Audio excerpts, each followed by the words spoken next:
Welcome to the first wingy of 2026, hitting the ground running here on a Saturday, and I'm coming up here at a really, really weird time, 7 Eastern, 4 Pacific. That's when we're going live. Today was a weird day. I had a weird scheduling thing with work, and then turned out that I didn't have to work tonight, which was kind of nice, but I had already had this podcast scheduled for 2:30, 5:30 Eastern. But then I switched it, give myself more time to prep for it, give myself some time to have some lunch and figure out my day. But we are here now, a little bit later than when I like to go live, because now this means we will overlap a little bit with Collision. Collision goes live in about an hour, so this podcast is going to overlap with that, and we are probably going to kill AEW's ratings. So if they get shitty ratings for Collision, blame this podcast. It's going to be our fault. But we will talk about what we're going to see on Collision tonight, in addition to a lot of wrestling news and a lot of wrestling results. It was pretty light a couple of weeks here on the channel around the holidays for Christmas and New Year's. We were here last Saturday watching World's End together. That was a lot of fun, but I have not been live since last Saturday. Basically took the whole week off. We weren't here last Sunday for a classic watch-along because I was working. Then we had New Year's Eve. Then it was New Year's Day. We didn't do a whole lot there, and I didn't do a Raw review or a Dynamite review or a SmackDown review. I didn't talk about any of those shows at all, and we had title changes across all three of the big shows this week. So we had a title change on Raw, title change on Dynamite, and a title change last night on SmackDown, in addition to a bunch of NXT call-ups and the groundwork being laid for pretty big shows next week, starting with Monday's Raw on January 5th. That's going to be headlined by the big CM Punk and Braun Breaker match. And then next week, Friday SmackDown in Berlin, Germany is going to be headlined by Cody Rhodes versus Drew McIntyre in the 3 stages of Hell match. So we have some big world title matches coming up this week in WWE as we head into Royal Rumble season, which of course is going to be in Saudi Arabia. So we got a lot of stuff to talk about in terms of wrestling results, some of the big stuff that went on the 3 big shows this week we're going to touch on. Not going to do a full review of all 3 shows, but we're going to touch on the main points, including the return to WWE finally of Zack Ryder, who will actually be known as Matt Cardona. Debuted last night on SmackDown, and apparently he has signed with the WWE. So he's turned up a couple of times over the last few months in NXT, and even he was in the John Cena tournament, but apparently he has actually signed with the WWE, and this has been a goal of his for quite some time. So Zack is back, but now he's Matt Cardona, which is kind of cool. We'll talk about that. And in terms of the wrestling news, we got a lot of it. We're going to try our best to unpack the latest Vince McMahon information that has been coming out. WWE has their shareholder lawsuit that's ongoing right now, and some details have emerged about Vince McMahon's departure in 2022 and his return in 2023, and how all of this stuff was kind of orchestrated behind the scenes. There are a lot of interesting details coming out about that, so more sketchy shit as it relates to Vince McMahon. We're going to be talking about that today as well. We're going to preview, as you can see right here on the screen, a real quick preview of Wrestle Kingdom, which for me airs tonight. It airs for me at 11 p.m. It kicks off, so I think it's like a 2 a.m. on the East Coast and 8 p.m. local time in Japan. But Wrestle Kingdom 20 is tonight, and it will be Tanahashi's last match. Like I said, we're going to get into the Vince McMahon stuff as well. We're also going to talk about some news regarding Dominic Mysterio, Liv Morgan, Tommaso Ciampa, Chad Gable, The Rock, Maxine, RJ City, Chris Jericho, and we're also going to talk about the WWE tape library we have, or at least the pay-per-view library. We've been a little bit worried about what we're going to do about watch-alongs going forward. We may be safe on that. We'll talk about that as well, and we'll preview and discuss anything else that you guys would like to discuss in the chat here today. Just let us know if you have any questions for us or anything like that. We will try to get into all of it today. But before we jump into things, I'm going to do some hellos here in the chat and say hi to everybody right now, but I also want to let you know what to expect in the next couple of days. Big 3 days here on the channel, big podcast that we're in the middle of right now. And then tomorrow we are back for our January WWE Vault Month Watch Along. The Vault Month Watch Along, as you guys know, I originally planned for December. But then once we learned that the WWE Library was going to be finishing up on Peacock at the end of the month, and we didn't yet know where, if any location was going to be the new home of WWE's pay-per-views or their backlog or their library, we didn't know what was going to happen with that. So I decided to move the Vault month to January just so we could take advantage of the final month of Peacock in December. So now it's January, and as promised, we are going to be doing Vault month here on the channel. This is going to start tomorrow night. Now, what we're going to do is I'm going to let the viewers, you guys, choose and pick these matches for the remainder of the month. I have already figured out the lineup for tomorrow. I decided that on my own, but the future matches that we do through January, I'm going to let you guys choose in a variety of different ways. I'm going to put up a members-only post on YouTube, so keep a lookout for that. Also, starting tomorrow, I will have information on how you can super chat matches. We're going to have a super chat total to get your match played instantly right away, or you can do stuff, save them for another week, or you can just flat out suggest matches that are available on WWE's Vault channels, either WWE Vault, WCW Vault, or even WWE's own YouTube channel. Because, as a matter of fact, one of the matches we're watching tomorrow is on WWE's YouTube channel. So how this is going to work is we're going to pick out the matches ahead of time. I'm going to let the viewers decide, and then I'm going to list all of the links to the matches in the description of the watch-along, and you guys can just click each one, and we just restart the timer for each match. That's how it's going to be happening in the month of January. Then in February, we'll go back to doing pay-per-views, but if you guys really like the Vault stuff, we can do those one week. If we can't figure out what kind of watch-along to do, we'll just do a Vault watch-along, and you guys can choose the matches, and we'll kind of do it that way. Might be a fun way to change things up and be able to watch a lot of different big matches from shows spanning different promotions and things like that instead of just limiting ourselves to one pay-per-view. So I thought that would be a fun thing to do for January. In February, we'll pick back up things as normal, but we may do these Vault watch-alongs every now and then, especially as more and more content hits YouTube on WWE's channels. So we are doing a Vault watch-a-thon tomorrow night, same time as always, on Sundays, 8 Eastern, 5 Pacific. And here are the matches that I have selected. I have selected a total of, I believe, 6 matches for tomorrow night, and you see them all right here on the thumbnail. The link, by the way, is already up, so you can save this link for tomorrow. But these are the 6 matches that I have chosen, about 3 hours worth of matches. We're going to watch Jean-Paul Levesque versus Alex Wright at Starrcade 1994. We're going to watch Bret Hart versus Psycho Sid for the WWE title at In Your House It's Time in December of 96. We're going to watch Hulk Hogan versus The Undertaker, the gravest challenge from Survivor Series 1991. We have not yet watched Survivor Series 91 because it's a really short and crappy pay-per-view, so we're just going to watch the main event instead. Then we're going to finish things up with Mankind versus The Rock from Raw, January 4th, 1999. And guess what tomorrow is? Tomorrow is January 4th. So tomorrow we're going to watch the 26th anniversary of Mankind beating The Rock for the WWE title on Raw. That match was actually taped in the end of 1998 in December, but aired on the January 4th Raw. So we're going to be watching that match. Then the 2 big ones that we're going to watch are War Games 1992, Sting's Squadron versus the Dangerous Alliance. This is from Wrestle War 1992. I actually did a review of this event a few years ago, but we have never watched anything from this event. So we're going to watch the War Games match from Wrestle War 1992. And then in the main event tomorrow night, we're going to watch the very first ever pay-per-view Royal Rumble match, Royal Rumble 1989, that was won by Big John Studd. So if you do the math, it's about 3 hours worth of matches, and that's what we are going to watch tomorrow night.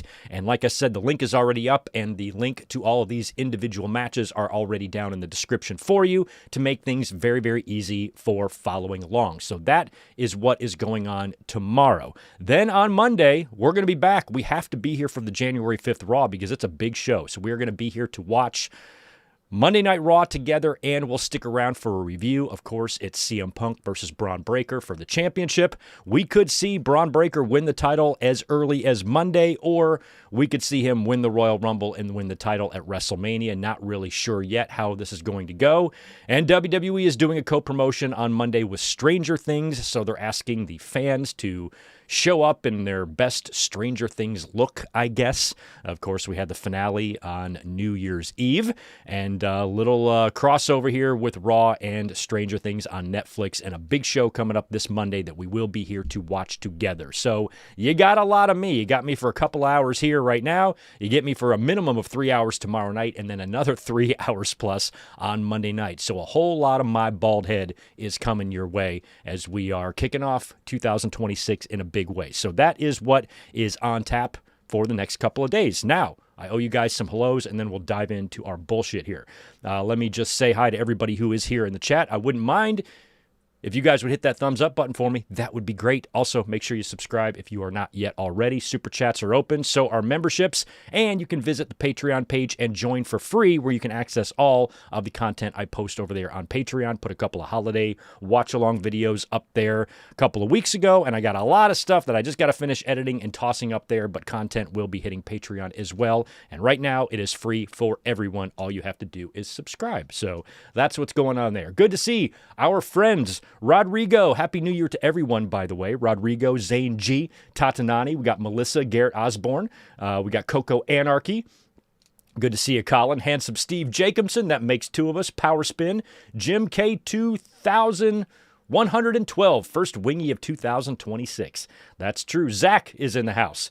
Good to see Damian Drain, Michael Cuomo. We are Pro Wrestling. What's up? Serge is here. Ricky Zalbadar's here. Michael Cuomo is here. We Are Pro Wrestling had a blast at World's End last Saturday. That's right, you were there. I forgot. And you were ringside as the Death Riders made their entrance. That's very cool. I've actually gotten to see a couple of Moxley entrances myself at AEW shows, so that is awesome. Isaac, good to see you. Mike Rouse, I think I got you. Nick Musser is here as well. Yeah, Mike, don't forget I'm also taking ratings away from the NFL games. What NFL games are on tonight? Shit, I forgot about that. So there's probably some NFL football that I'm also going to affect their ratings as well. So I apologize to AEW, and I apologize to the NFL for really doing a number on their ratings, and it's probably going to cost them some money in advertising. I'm sorry for that, but that's how it goes. Nick Steele is in the house. Happy to see you, man. Ryan Adams is here as well. Dorian Moore. There is still content on Peacock. Well, yeah, the WWE Peacock deal is still in effect for NXT, and all of these Saturday night's main events are over there as well. So those will remain. But in terms of their back library, it's gone, from what we understand, from Peacock. Ben Espinoza, good to see you. Max Pokebra is here as well. Anybody else chime in to say hi this afternoon? Good to see you. Thank you. Wherever you are, appreciate you being here tonight on this very odd time for the Wingy. But we are here now to get going on our business for this evening because, like I said, there's a lot of it going on, and I want to start with the Vince McMahon stuff. But before we do, I just want to offer my well wishes and congratulate Hiroshi Tanahashi on a tremendous career. He is hanging it all up tonight at Wrestle Kingdom 20 that does air very, very late this evening, early into tomorrow.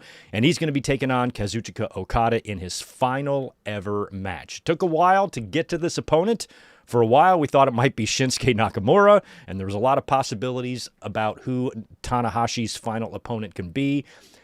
But when you look at the overall landscape of wrestling, who's available and who would make the best possible opponent for him in terms of people who are available or would be able to do it, Okada is really the best choice, I think. And so that is going to be the match tonight, Okada and Tanahashi, as Tanahashi hangs it up in an extraordinary career. Now, there's going to be a lot of people there, a lot of big names, I think, that are going to be in attendance for this, kind of probably similar to what they did for John Cena. We don't know all of the names yet, but we know that people like Kenny Omega and Will Ospreay, and again, anybody else with New Japan connections that are contractually able or available to be there or be a part of it are probably going to be there. So we're going to see a lot more than Kenny and Ospreay, more than likely. But it is going to be a pretty emotional night for Tanahashi, and I hope it all goes smoothly. I hope he's got a good performance. I hope he has a good final match. I hope himself and his fans get the closure they need here. It's been a big year for retirements. A lot of people hanging up the boots for the final time, and I think 2026 is only going to continue that trend. You know, we've had Goldberg followed by John Cena, now Tanahashi. You've got AJ Styles on the verge of retirement. You've got Samoa Joe on the verge. You got Rey Mysterio on the verge, Jericho on the verge. So many people who are probably going to be rapid fire retiring in the next couple of years, and Tanahashi is one of the big names. I've always felt he was New Japan's counterpart to John Cena, and very colorful individual, great wrestler, a lot of fun to watch, and a pleasure to be able to watch some of his career, even though we didn't follow New Japan very closely here on the channel. Very much aware of Tanahashi, seen some of his great matches, stayed up late and watched some Wrestle Kingdoms a couple of years there as well. And I hope that, I hope that the match that they deliver to the fans is one that's acceptable and memorable for a retirement. I think back a few years ago, right before COVID hit, and how well done I thought that Jushin Thunder Liger's retirement was done. And I hope that Tanahashi can have something at least equally as good and emotional. So all the best to Tanahashi in his future. And now that he's wrapping it up and no longer going to be an in-ring performer after this evening, end of an era. End of an era, and all the best to all the players involved tonight at Wrestle Kingdom. Got to look at the card. Looks okay. There's a lot of names on there now that I don't recognize, so I am no longer a subscriber of New Japan World. Dumped it a couple of years ago, so I will not be watching Wrestle Kingdom tonight, but I will be keeping my eye on it, and I am curious about how that match is going to go, and some of the highlights that I can get my hands on this evening. And if you are going to be staying up really late to watch it, feel free to shoot me some updates over here on the social media. Would love to hear what you guys have to say about all of that. But all the best to Tanahashi, and congratulations on a remarkable career. It's going to be sad to see him hanging things up tonight, but we've been getting a lot of retirements, and we're going to be getting a lot more. I mean, shit, we just had Sting, had his final match a couple years ago. It seems like we're almost in the middle of kind of like a changing of the guard across the whole business, not just in WWE, not just in AEW, not just in New Japan, but there really is this changing of the guard of a lot of these veteran wrestlers that have now that have hung on now into their mid to late 40s, and in some cases early 50s. We're going to get a traffic jam of retirements. I think we're really on the verge of that. Just on Monday, I kind of thought they were setting up something for R-Truth. The way him and Gunther kind of got into it. I'm like, holy shit, Gunther's going to retire somebody else because R-Truth is like 54 years old or something. So there's a lot of wrestlers that are just very old and are going to be retiring one after the other. And this is a really big year. Well, I mean, 2025 was. And Tanahashi kicking off 2026, he will be one of at least a few names, I think, that will be retired by the time we get to year's end. So all the best to Tanahashi tonight. Stay safe. Have a good time. Have fun. And ride off into the sunset. So sad. So sad to see him hanging up, but that's what's going on tonight. Just wanted to take the time to wish Hiroshi all the luck in the world in his match tonight. But we go from something pleasant and happy like the wonderful career of Hiroshi Tanahashi to the gross. And that is the latest drama involving Vince McMahon. Now, this is kind of a confusing situation. Not a confusing situation, but a complex situation, I should say. So the first thing I want to do is direct you guys down to the description, where I have put a link to the post-wrestling article where Brandon Thurston and John Pollock break everything down here in terms of what we have learned, these new details that have emerged stemming from WWE's ongoing shareholder lawsuit. So they've got this shareholder lawsuit that's currently ongoing in Delaware Chancery Court. So the case that we've all been hearing about for the past, however long this has been going on, the case is alleging that Vince McMahon, basically violated his fiduciary duties by orchestrating a sale process that was designed to preserve his own power rather than, maximizing the best deal for shareholders. That's basically what the whole lawsuit is alleging here and what that's about. Now, because of this lawsuit and the discovery and the depositions and all of this, we've got some newly disclosed records that are revealing text messages from 2022 to 2023 surrounding Vince McMahon's departure and his return right before the sale happened. And again, we're talking about pages of stuff here. So please, if you want to really break all this down, I direct you to the article. It's Pollock and Thurston do a tremendous job. As a matter of fact, they even on their YouTube channel, they even break this all down there as well, if you want to check that out. But a lot of stuff that is in there we've already known and we've already read, including the exchanges between Vince McMahon and the board of directors back at the end of 2022, where Vince sent them a letter on, like December 20th. They waited a whole week to send him one back. A little back and forth there, kind of a power play on Vince's end where he is being adamant, saying things like he's not going to sign off on any TV media rights deal unless he is a part of the process, and basically forcing his way back in. And that's where, he initially left in 2022, but then he returned with a new board, getting rid of some board members and bringing some board members in that will vote in his favor, and he was able to basically force his way back in to the company to then explore those strategic alternatives, which was basically just a sale. And then after the sale happened, that's when Ari Emanuel was able to push out Vince McMahon and keep him out for good. And then right after that, the Janelle Grant stuff, or the Janelle Grant lawsuit hit, and then they were able to push him out for good. But we are learning a lot now about the departure in 2022, because as we remember, when Vince McMahon kind of abruptly retired, when the scandal came out, we had the hush money stuff that was talked about, and then in July of 2022, that's when more information came out, and Vince McMahon was basically forced to resign or retire from pro wrestling. So a lot of new details have come out in this lawsuit. And like I said, there were some text messages back in July of 2022, literally hours after Vince retires. And there's a lot of text messages and emails that are shared in this report, but this one was one of the most interesting ones because this is a text message from Mark Shapiro that was sent to Jason Lubin and Andrew Schleimer. This was just hours after Vince McMahon publicly stated that he is retiring. And I quote, "Nick and Stephanie are going to take over WWE for the next 9 months.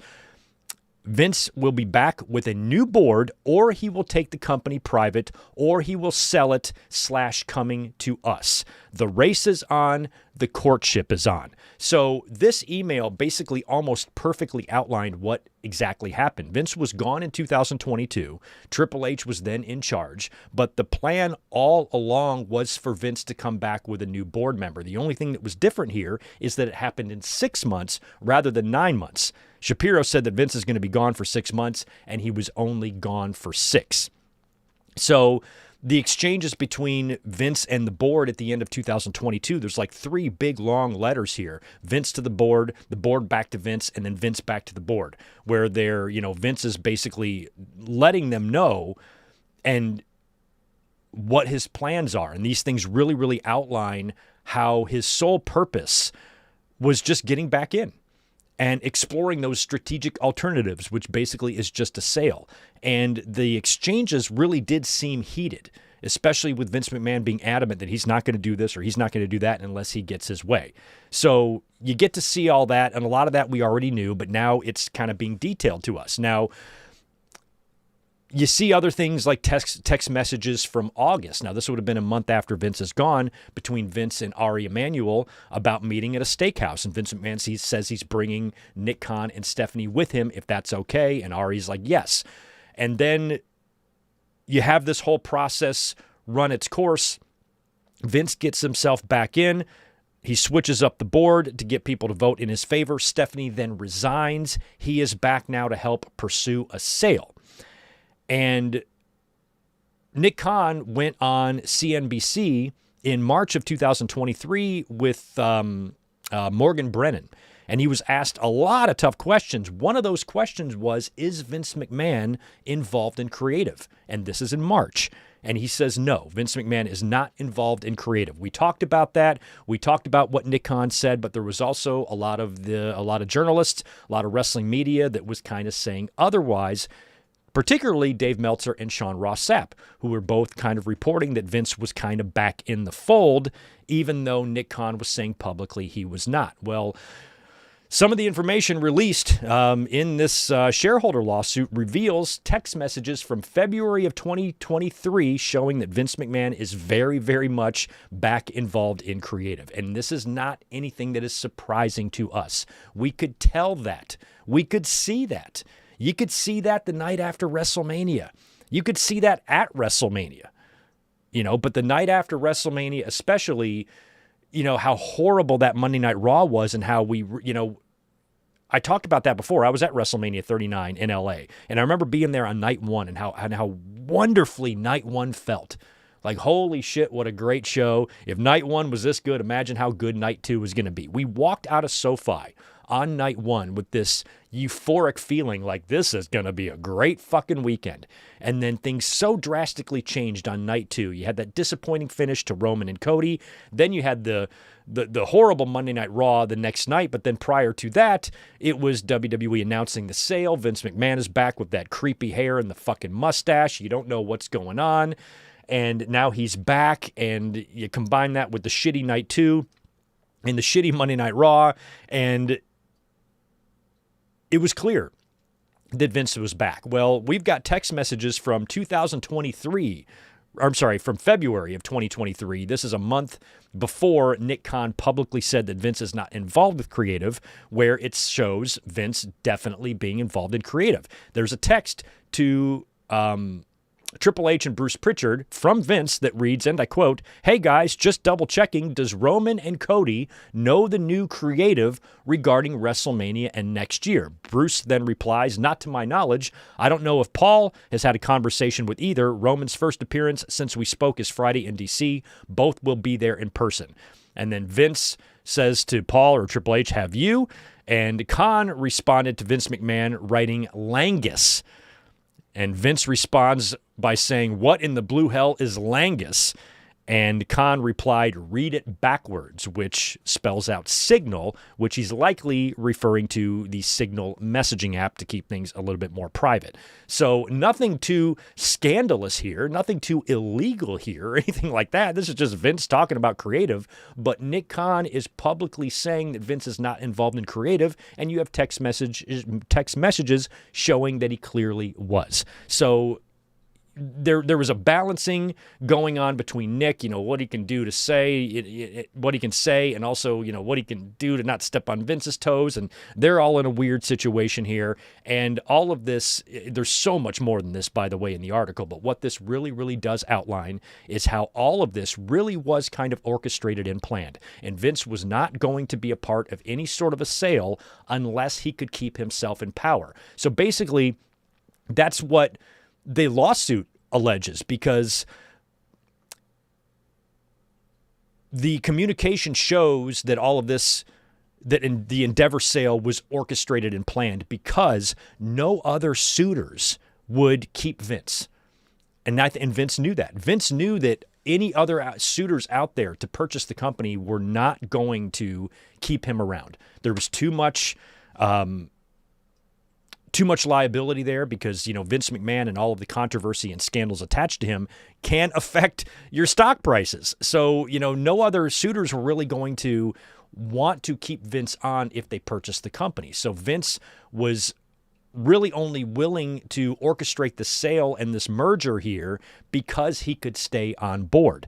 And then as soon as all of this hit, once the sale was finalized and it went through, the announcement was made at the New York Stock Exchange, and they're all up there, and Vince has got his creepy mustache, and he's standing next to Ari Emanuel and Dana White and fucking Triple H and The Rock, and they're all out there. Nick Khan and Shapiro, I think, was there, and all the players involved. This all goes through. Vince gets his way, thinks he's back, but he's not going to be in the weeds, and then boom, the Janelle Grant shit hits, and then Ari Emanuel's like, that is it. He removes Vince from all power, and he puts Triple H in charge officially, because even though Triple H was in charge in 2022 running creative, everything was still Vince McMahon's final say. Even after he retired, and he was able to come back there briefly, he was right back into it, changing shit up, fucking everything up. Now finally, they were able to remove Vince, and he's been largely removed from all of WWE ever since. So in terms of the fans that think that he's still there in charge, hey, I understand why you might think that because it happened in 2022, but Vince McMahon has been largely or completely uninvolved with WWE creatively. He's not involved there. He's not pulling any strings. He wasn't even there for John Cena's final match.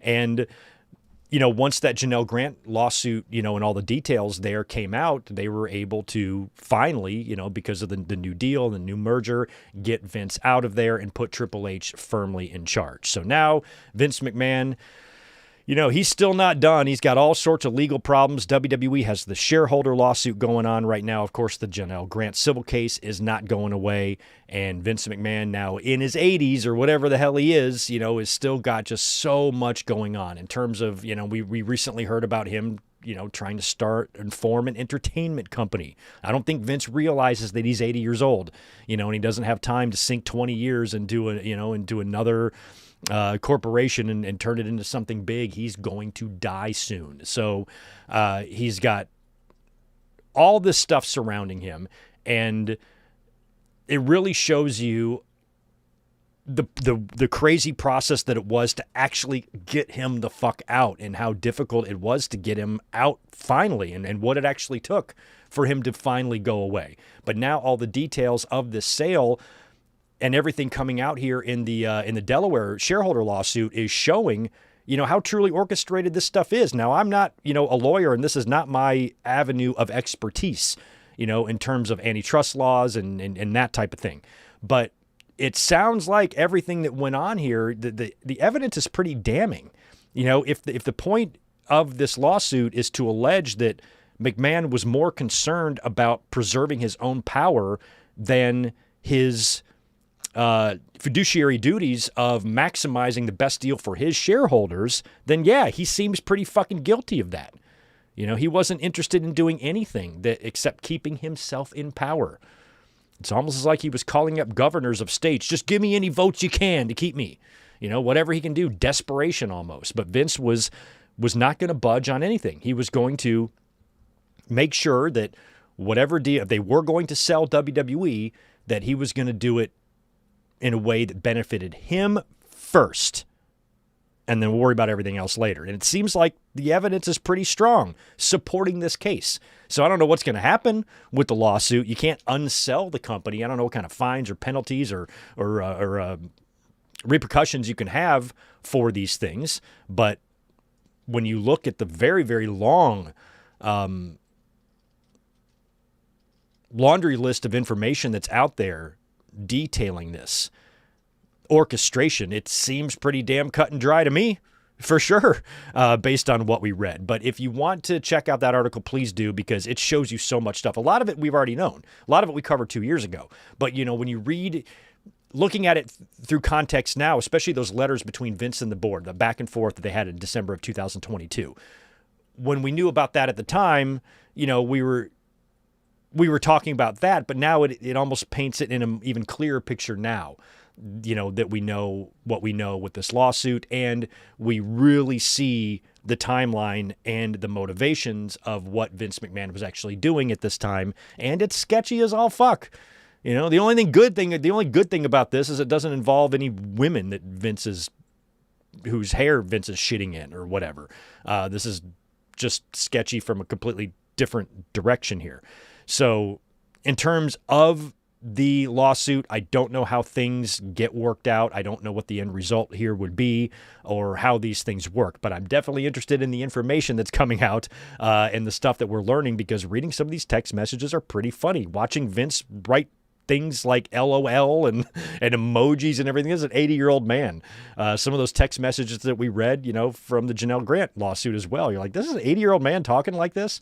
And so to see some of the, Ari Emanuel in the emails to Vince, when Vince is like, I'm going to bring Nick and Stephanie to the steakhouse, and Ari responded with a muscle emoji or something. These are grown men, businessmen, doing this stuff. And hey, I recently just found out, because I watched the show Entourage, Elizabeth and I did, never seen Entourage before, and Jeremy Piven's character, Ari Gold, is based on Ari Emanuel, which I never knew that.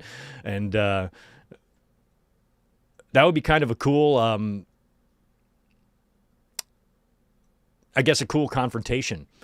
Ari and Vince, because I think Ari does not take any shit, and we all know, the aggressive personality that Vince McMahon has. That could probably be a pretty combustible relationship there between those two, but they were always, relatively professional with each other. But, at the end there, I think Ari was the reason that Vince finally had to be muscled out after the Janelle Grant lawsuit stuff dropped. And we will follow this, but basically the whole point of this was that it confirms what a lot of the reporting was saying a couple of years ago. And I specifically mentioned Dave Meltzer and Sean Ross Sapp, who were both saying these things about Vince McMahon back in 2023. Now, of course, Sean brought receipts. He's been hitting everybody on social media with all the receipts on that, which is awesome, and I don't blame him. But, these were things that were said, and, some people were like, no, it's fuck talking about, nobody would tell you anything, and now we're getting all this information that's basically proving that.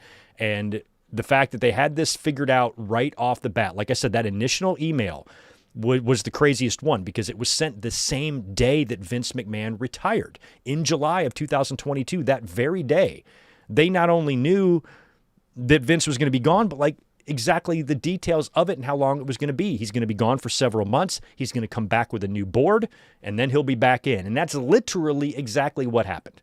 I mean, exactly what happened. So they knew minutes after Vince McMahon danced his goofy ass into the ring on SmackDown and says, I'm retiring, or whatever the fuck he said that night, and then jumped off the stairs and skipped to the back like a goddamn ballerina. They knew that day that by the time we got to 2023, Vince McMahon would be back. And he was. And he was there fucking up creative. Man, oh man. Crazy situation. So yeah, if you want to really dive into that, if that's your type of thing, if court proceedings and legal shit is your type of thing, please.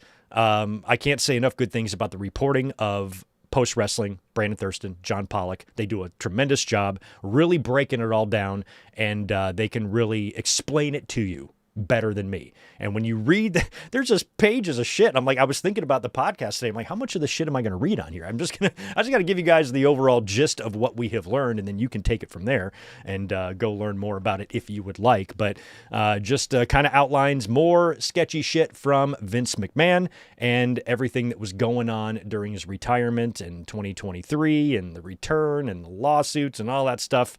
It is a mess. Ironically enough, though, when we talked about WrestleMania 39 and Vince McMahon had that text message out to Triple H and Bruce where he was talking about the creative of Cody and Roman, Dave Meltzer says that it was Roman Reigns, not Vince McMahon, that changed the outcome of that match. Cody Rhodes apparently was supposed to win at WrestleMania 39, and it was Roman, not Vince, Roman, who made the pitch to wait another year.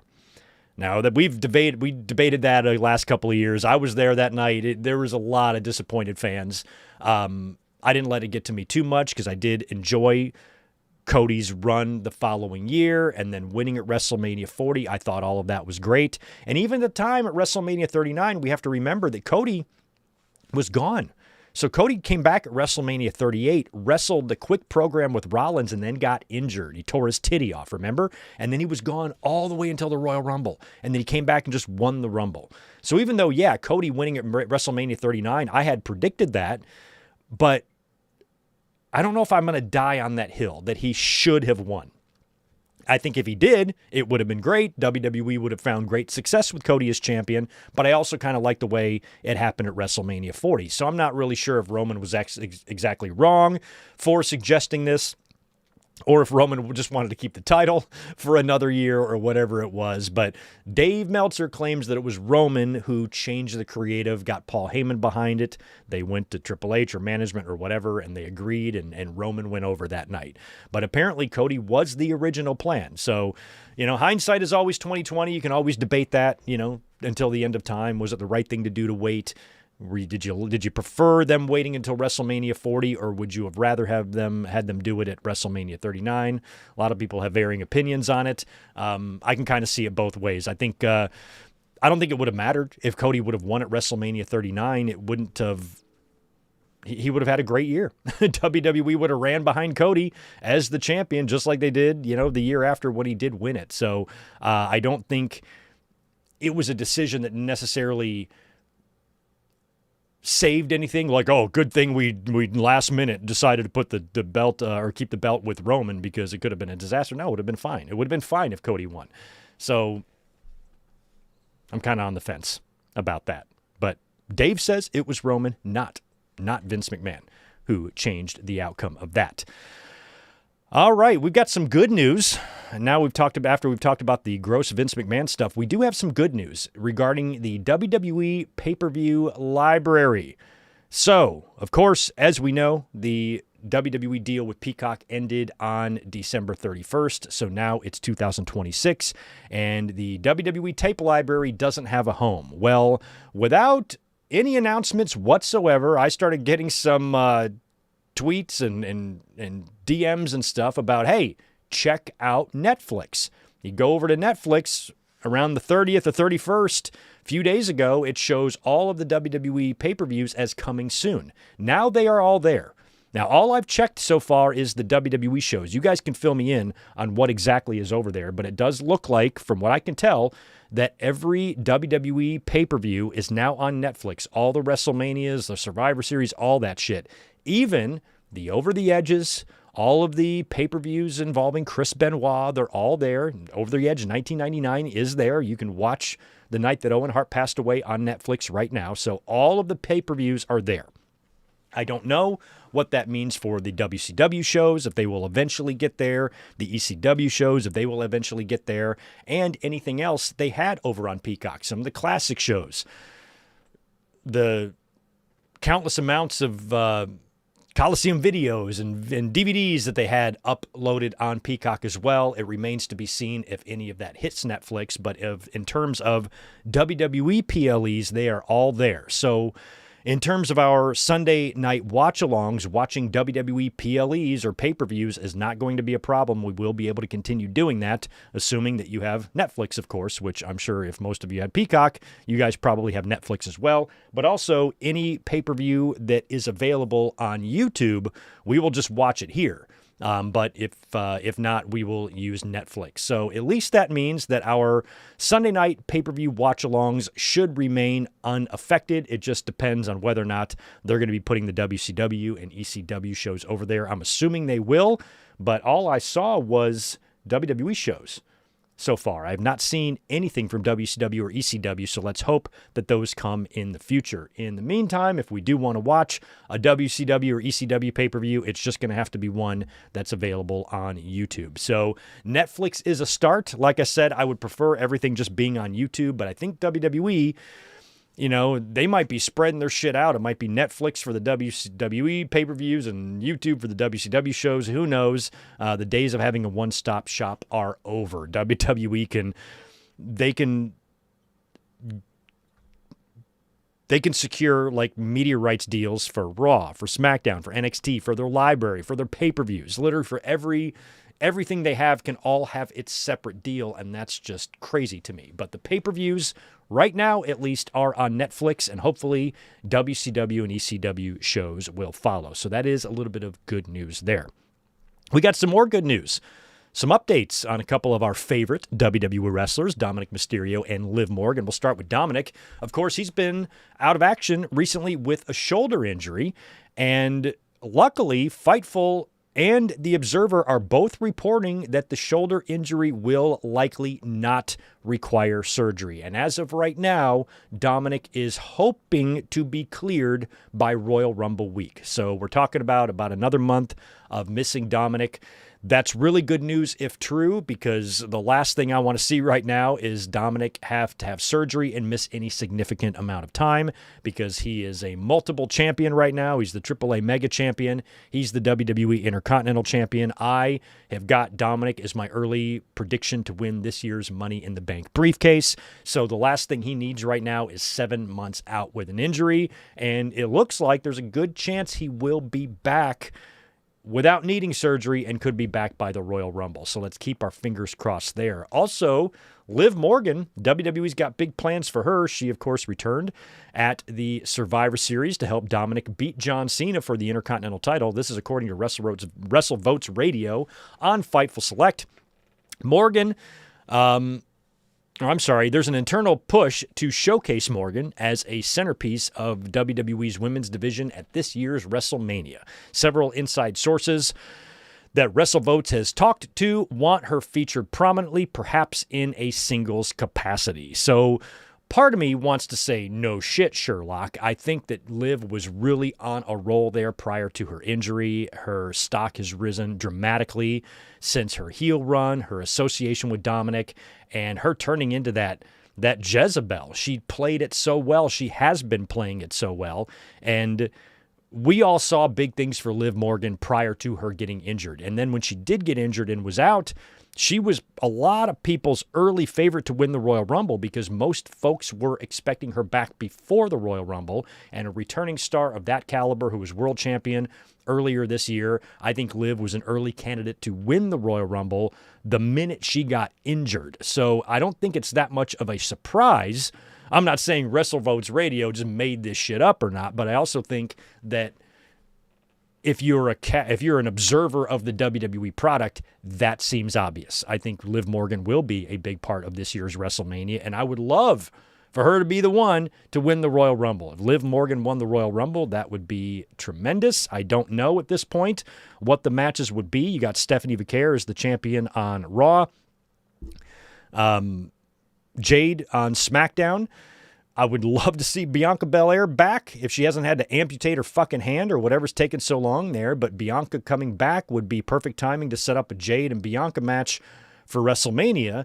And then in terms of Liv Morgan, what do? Put the belt maybe back on Rhea Ripley and you do Liv and Rhea or something. I don't know what the fuck you do at WrestleMania. But Liv Morgan being a big part of the women's WrestleMania championship scene, yeah, that seemed obvious. I didn't need an internet report to tell me that. But that is good news because we love Liv Morgan here on the channel. Also, WrestleVotes Radio on Fightful Select had some updates on Chad Gable as well. And they're reporting that Gable is getting closer to a return to the ring, and they have learned that he's planned to be in Saudi Arabia for Royal Rumble week. He looks absolutely jacked. Absolutely jacked. Give him all the championships. If he doesn't come back and become a major player, I'm going to give up on him because he's so much like Kurt Angle. I feel like he should be pushed like Kurt Angle. And maybe now that he's been out and been away from the El Grande Americano shit, maybe there's actually a chance here for him. The WrestleVotes Radio on Fightful Select report did go on to say that despite that, they've also heard that there is no immediate plan to move Ludwig Kaiser away from the El Grande Americano gimmick, and there aren't immediate plans to remove Tyler Bate or Pete Dunne from the Rayo and Bravo gimmicks either. Sean Ross Sapp has heard that they have already discussed how to integrate Chad Gable and possibly the Creeds into the angle. So Gable is set to return at any moment now. And once he's back, and if he gets mixed up back with the El Grande Americano stuff, great. But whenever that runs its course, please don't do anything stupid with him. We've already done El Grande Americano. We've already done Shorty G. Like, for fuck's sake, man, I feel like this literally is his last chance. He had all those matches with Gunther, and you thought that was going to result in a big win, an IC title win, and Gable getting on the map.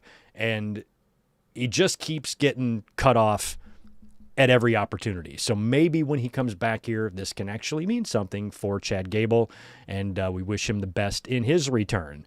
Now, Gable is coming, but Tommaso Ciampa might be going. Word is that he is not going to be renewing his contract. This is according to Body Slam Plus. Does not plan on renewing his contract when it expires in just a short amount of time, in the next couple of weeks, apparently. And it's unclear whether or not he intends on going somewhere else or he's just taking time off. We will see. He has not wrestled in a couple of weeks. He was on the taped SmackDown, I think, right before the holidays. And he was nowhere to be found in Johnny Gargano's U.S. title match last night either. So Ciampa has kind of been off television, and he may not be back. So if he is leaving, if he heads over to AEW, that could be fun. If he's taking some time off and he comes back to WWE, that could be great. We just wish him the best. Always liked Ciampa a great deal. Always thought the world of him. So whatever he goes on to do, I hope, I hope it's fulfilling. Now, I remember he dealt with a lot of injuries, over the years. He's had some neck problems, right, and whatnot. And I think that even his last signing, there was something about the reason why he stuck around or why he signed the deal that he did was because of how he would be able to limit the wear and tear on his body. Now, with neither company's really running house shows, he can go right to AEW and be rested just fine, just like he is in WWE. So I don't think, in terms of preserving his career for longer than as long as possible, that it would really matter at this point which company he's in. But we will see. All the best to Ciampa, whatever he goes off and does. And if this is the end of DIY, it's a sad day. It's a sad day if that's the end. But all the best to Ciampa. We've always been a big fan of his. We like them bald guys here on the channel. It's a look. We got to congratulate the lovely Maxine, who we just love. I'm such a fan of Maxine. She's the best. Got married a couple days ago. A lot of the WWE stars were there. I saw a big group picture of Tiffany Stratton and Jackie Redmond, who were wearing the same dress, which was pretty funny. Nia Jax, all sorts of WWE wrestlers, Natty, and a lot of others were there. Kathy Kelly, I believe, and many others were there to celebrate the nuptials of, I didn't even catch the fella's name. It's all about Maxine to me. But yeah, her husband does actually have a name, and I think his last name is Lukes, something Lukes, whatever it was. So anyway, Maxine and Lukes got married, I think on Sunday. I think it was last Sunday? When was it? Anyway, it was very, very recently, right in the middle of a few WWE shows. It might have been Thursday, actually. Might have been New Year's Day. I don't remember when the hell it was now. But she got married a couple of days ago and got married while she was Intercontinental Champion. And I'm wondering how many wrestlers, if any, got married while they were Intercontinental Champion. I wonder if any other wrestlers exist that have had that honor. Certainly, somebody back in the day happened to get married when they were champion, but I don't know. I don't know if there's any way of knowing. But anyway, congrats to Maxine and husband, whatever his name is. They are now married, and Maxine, of course, has got a big championship match this Monday as she defends her Intercontinental Championship against Becky Lynch, and the two had a hell of a promo on Monday night against each other. So it's been a big week for Maxine. She's got in-ring promos with the man. She's got championship matches on Raw. She's got weddings. She's got lots going on. So hopefully Maxine is able to stay focused and hang on to her Intercontinental Championship on Monday night, but she might not. She might drop the title and go on a honeymoon. We don't know. We could see Maxine drop the belt back to Becky, and then AJ Lee maybe beats Becky for it. I don't know. But I also think it would be really fun if Maxine held on to the title on Monday night. We'll talk about Monday night in a minute. So congratulations to Maxine. She and her husband, I hope they live long and happy together. Here's some sad news. Just want to mention it. AEW canceled AEW. That's sad. RJ City's not going anywhere. He's still there, but they've canceled the show, and no reason was given. On the final episode, RJ made some jokes about it, but didn't really reveal why they were canceling the show. And AEW, if you go check their YouTube channel right now, they just released a 4-video block of every AEW episode. Each video is 8 to 10 hours long. So you got about 40 hours of AEW episodes on there. 40, that sounds crazy. But yeah, 40 hours of AEW episodes spanning all different types of guests. It's great. So if you want to go revisit those and binge watch them all, you can do that right now on AEW's YouTube channel. But they have canceled the show, and that's sad because it was one of my favorite things to watch. He would drop the videos at like 5 in the morning or maybe like 8 in the morning on the East Coast, but it would be 5 a.m. for me or 4 a.m. for me. And a lot of times I was still up. So I had a lot of nights like in my bed, 4 o'clock in the morning, whatever it is, just sitting watching AEW on my phone in the dark, So I'm sad that the show's wrapping up because I was a big fan of it. So I just want to wish RJ the best. He's still going to be on all the 0 Hour stuff. He's still there hanging out with Renee. He's still going to be a personality in AEW, even though he never got that graphic. But AEW is no more, and that's a shame. Chris Jericho's AEW contract is reportedly done. It's up. It was reportedly up on December 31st, just a couple of days ago, and from what we understand, Chris Jericho is a free agent, which means he can show up anywhere at any time. Some people even think we could see him as early as Monday Night's Raw. I actually think that would be really cool.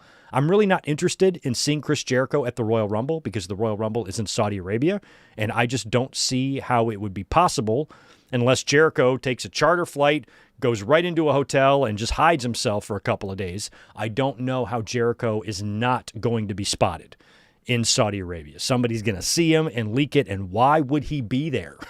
Why else would he be there other than returning in the Royal Rumble? So I think Jericho coming out as a surprise in the Rumble wouldn't be that shocking because I think we would know that. The only way it would be cool is if Jericho likes to do this. Jericho likes to throw fans off the scent.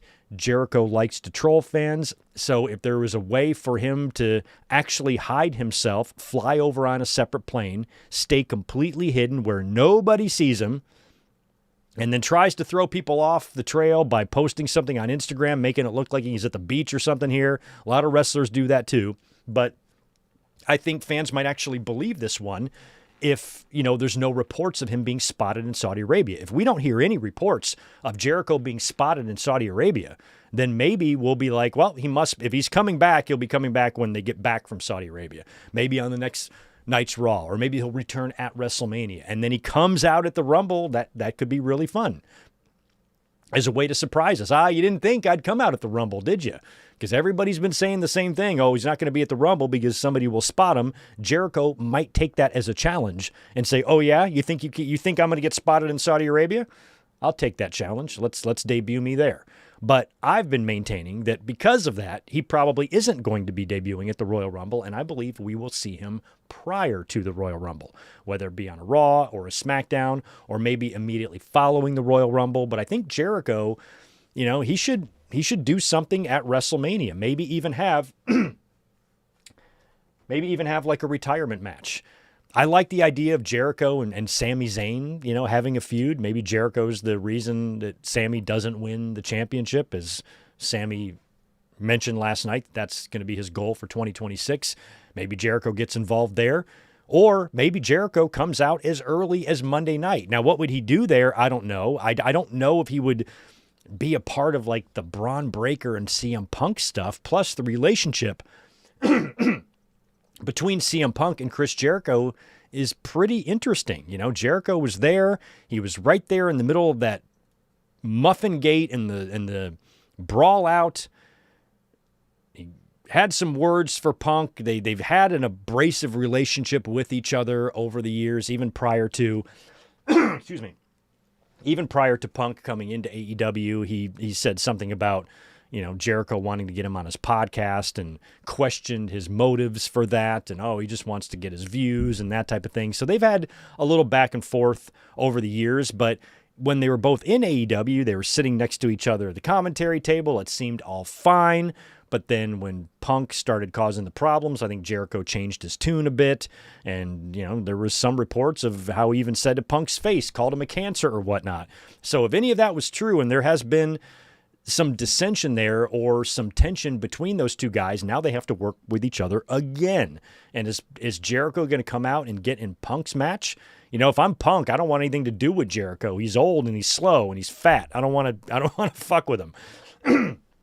So I don't know, Punk now went to AEW when Jericho was kind of established there. Jericho was, a big part of AEW, and Punk was coming into his world. Now Punk has been back in WWE for a couple of years. He's been a big part of what they've done. He's pretty much been their second or third top star, first, second, or third. He's been top 3 stars there since the day he's returned. Now Jericho's coming back in. Jericho's not going to be at that level. Punk's got a few years younger. Punk's still got a little bit left in his tank, a little bit more left in his tank physically than Jericho does. So Jericho coming back, I don't even know if him and Punk could even be paired together or work a program together or have any issues together at all, unless you tried to play in to what we know as fans about maybe their backstage relationship, but they bring that out on front of the camera, because it is very interesting. If we're going to have Jericho and Punk and Cody, think about that. Jericho, Punk, Cody, Jade Cargill, Ricky Starks, Ethan Page,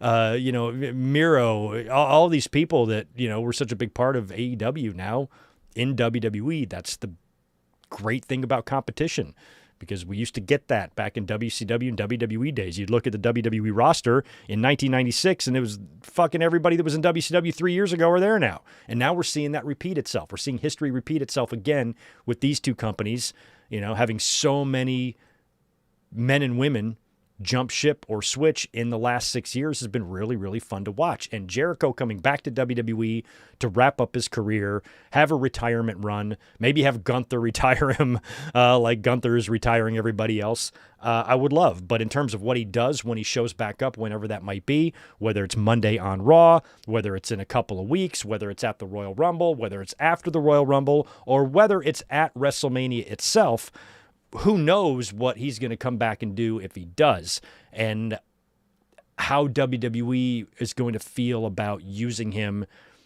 in terms of, main events, because I don't think Jericho is going to really be a title contender. I'm sorry.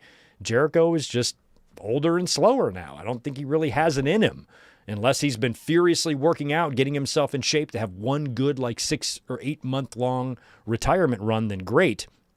But I can't see him performing, at a main event level. He certainly couldn't do it in AEW, at that stage, at the end there. And so I can't see him coming in and doing anything in WWE like that either. So maybe it's more of a mid-card run for him that sets up some sort of a retirement match, either at WrestleMania or SummerSlam or somewhere else. We don't really know. But apparently his return is imminent. And according to The Observer, he could show up as early as Monday's Raw. So we will see.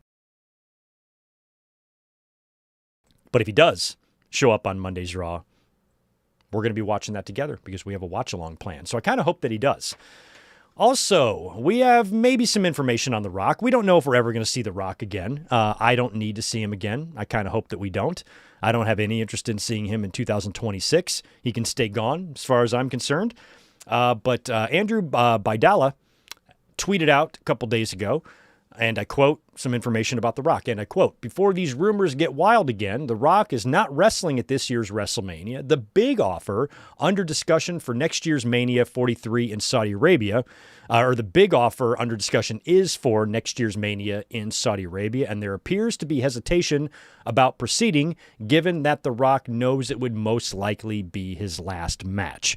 So again, I don't know where Andrew's getting this information from or whatever, but we have been wondering about The Rock and if we are ever going to see him again, and if he is going to have some sort of a final match, because he was all set to have the match with Roman Reigns, at WrestleMania 40, which if they wouldn't have changed the outcome of WrestleMania 39, they could have gotten, but Roman won at WrestleMania 39, and the plan was for Cody to win at WrestleMania 40. Then The Rock came in and temporarily pushed Cody out, but then Cody came and pushed The Rock out, and we lost that match, and we never got Rock versus Roman Reigns. So if The Rock feels like he can still physically do it 3 years after his last match at WrestleMania 40, he can come back and have his final match in Saudi Arabia. There would be a big payday there. Saudi Arabia would probably do anything they could to get their hands on that match for WrestleMania.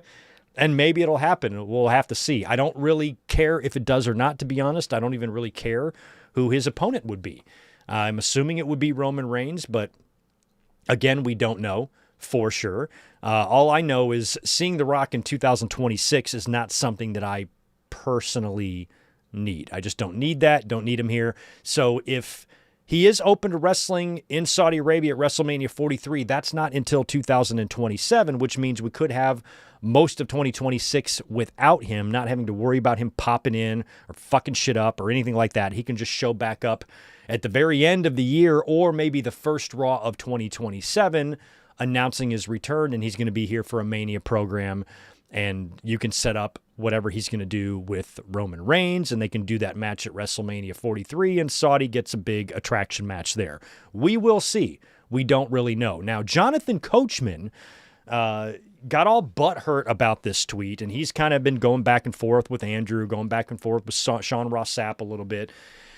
And Coachman is turning into another one of these just insufferable personalities on social media. He is such a fucking tool. And there are so many people like Jonathan Coachman. There are so many people that used to be in the wrestling business that have a huge problem with any civilian or fan that finds any sort of success or a job or popularity or connections or sources in the wrestling business. People like Jonathan Coachman will sprint at the opportunity to dismiss, discredit, blow off. They're insistent that, oh, you're just a fan. Nobody talks to you. Nobody gives you this information. You're just making it up, and lumping everybody in the same. It's like they're so insecure. It's so weird and sad and funny all at the same time to see people who used to be in the business that had a fair amount of success or a lot of success be so agitated that people actually have connections. They are so quick to dismiss that. Now, granted, there are a shitload of talentless, irrelevant hacks out there in the IWC living in fantasy land. I totally understand that. But you also have people who have legitimate jobs, legitimate careers, legitimate sources, can provide credible news, can land interviews, and there are plenty of those people out there too. This stuff exists. These reportings exist. They're not just, to lump them in with every single fan who just pulls shit out of their ass. Yeah, you got a lot of copy and paste sites out there. You got a lot of nameless and faceless people that talk about the reporting and whatnot. But the problem with Coachman and people like him, the Russos, the Bubba Rays, and even Kevin Nash. I got into it a little bit with Kevin Nash like last week over the same thing. I was just giving an opinion. And again, he's lumping me in with the rest of the people and think that I'm just some conceited fan who never thinks that I'm wrong. And I'm like, whoa, Kevin, chill, Big Daddy Cool. I don't die on hills. But his insistence was, and I was talking about wrestlers working a dangerous style. And again, they all go back to the same thing. They can't help themselves. It's like they immediately always say the same thing. It's like, oh, well, because you didn't do it. You don't know the business. You never took bumps. Therefore, shut the fuck up. I understand that might be a reasonable argument sometimes, but the fact that they are so agitated by the fact that technology, which has been a game changer in pro wrestling since the 50s. 50s got it booming, got wrestling, or TV got wrestling booming in the 1950s. Cable TV exploded in the 80s and 90s. The internet exploded even more in the 2000s. And now in the modern era, in the last 15 years, social media has become a thing, along with everything else you do on the internet. The increase in the explosion of fan conventions and meet and greets, and the accessibility is through the roof. And now you do have regular, everyday fans like me and you that can develop a following, or can get sources, or can get reporting, or can find a job in media or in wrestling or as a podcaster or an influencer or a YouTuber or something like that. It's a special club that's not as hard to get into anymore. And I think when it comes to some of the veterans, that really bothers them. It bothers them that wrestling used to be difficult to penetrate. To get into the club used to be a lot harder than it is now. Now even with wrestling itself, inside the ring, you have wrestlers winning championships who are 110 pounds, and that wasn't like that back in the day. So they're all butthurt about that. They're mad that the style has changed. They're mad that, you don't have a big lumbering fucking moose to get into the business now. You can be big, you can be little, you can be a man, you can be a woman, you can be gay. You can be anything in wrestling now. And I think that really bothers a lot of veterans. And then other personalities in wrestling, like your Coachmans, like your Russos, they get so butthurt that they have people like fans, maybe YouTubers and journalists now that have far bigger followings than they do. And it's like they're insecure. They're mentally insecure. And so they have to diminish. They have to discredit. They have to dismiss these people as, oh, they're nothing. They didn't come through the business like we did. Yeah, you're right, because the business is fucking different now. You know how many hours of my life that I wasted tape trading, painstakingly cataloging wrestling tapes and DVDs and footage, doing all this stuff that now I can effortlessly, literally with negative effort, access with a click of a mouse or a click of a touchscreen. I can access all this same stuff that I spent years mailing away for and spending money on and cataloging it. Am I bitter about that? No. Did I waste my time back then? Probably. But shit's different now. Boo-hoo. And a lot of wrestlers and wrestling personalities don't like how much the business has changed in that regard. The fact that anybody, if you put yourself out there, you put yourself out there in the internet or on camera or on a podcast or on YouTube, and you do well and you find success and you start getting contacts in the pro wrestling business. You might even make friends with people who are in the game, actual wrestlers. I got a handful of wrestlers that I could DM. They'll send me a DM back. I'm proud that some people know who I am. I think that's cool, but the problem is it bothers people who are in the business. It bugs them. It bugs them. People can get noticed in this way because none of this shit was around when they were breaking in. So I think they just have I wouldn't call it jealousy because it's not that. It's just they don't like that other people are finding success in their club that aren't actual wrestlers, actual personalities. And the fact that there's such an online presence in pro wrestling and, wrestlers communicating with journalists and podcasters and influencers and fans and all of that, it's really, really changed the game in that regard. And then you do have people who take advantage of that. People like me who have taken advantage of this weird ass website called YouTube and say, hey, I can make some money off this. Let's talk about wrestling. Let's start a channel. Let's put ourselves out there. Let's have a podcast and talk about it. I'm not claiming to be in the business. I'm not going to tell a veteran that they're right or wrong about stuff. And that, Kevin Nash was getting on my case about that. Oh, you probably never admit you were wrong. I'm like, yes, I would. All I'm talking about is this crazy, wild style that all the veterans are complaining about. I personally believe isn't going anywhere. People being dropped on their heads and shit. William Regal put up that big post this week talking about that. And a lot of the veterans are warning the younger wrestlers about that dangerous style. They don't want to see them go down a road of early retirement. And I totally get that because a lot of them, like the Regals, you can tell they genuinely don't want to see the younger generation hurt themselves or harm themselves. But then you have other wrestlers who are just, much like, Coachman's irritated that, YouTubers can find fame and fortune, or whatever, not fortune, but find, they can find success, in wrestling and, kind of being a part of it a little bit. It really, really bugs them. A lot of the veterans don't like the wild and crazy style. Listen to what Bret Hart says. Even 30 years ago, Bret Hart was calling Shawn Michaels a Mexican jumping bean. He said that Shawn Michaels' style was like a Mexican jumping bean. Shawn Michaels, who many people consider the Michael Jordan of professional wrestling, Bret didn't even like his style. And now a lot of the veterans, when they mask it, when they preface a tweet or an opinion saying, oh, I'm just concerned, a lot of times it doesn't come off as concern. It comes off as like bitterness or jealousy or them clinging to relevancy or just wanting to be heard. They're seeing people make a lot of noise and they say, hey, I used to make noise. I want people to forget about me.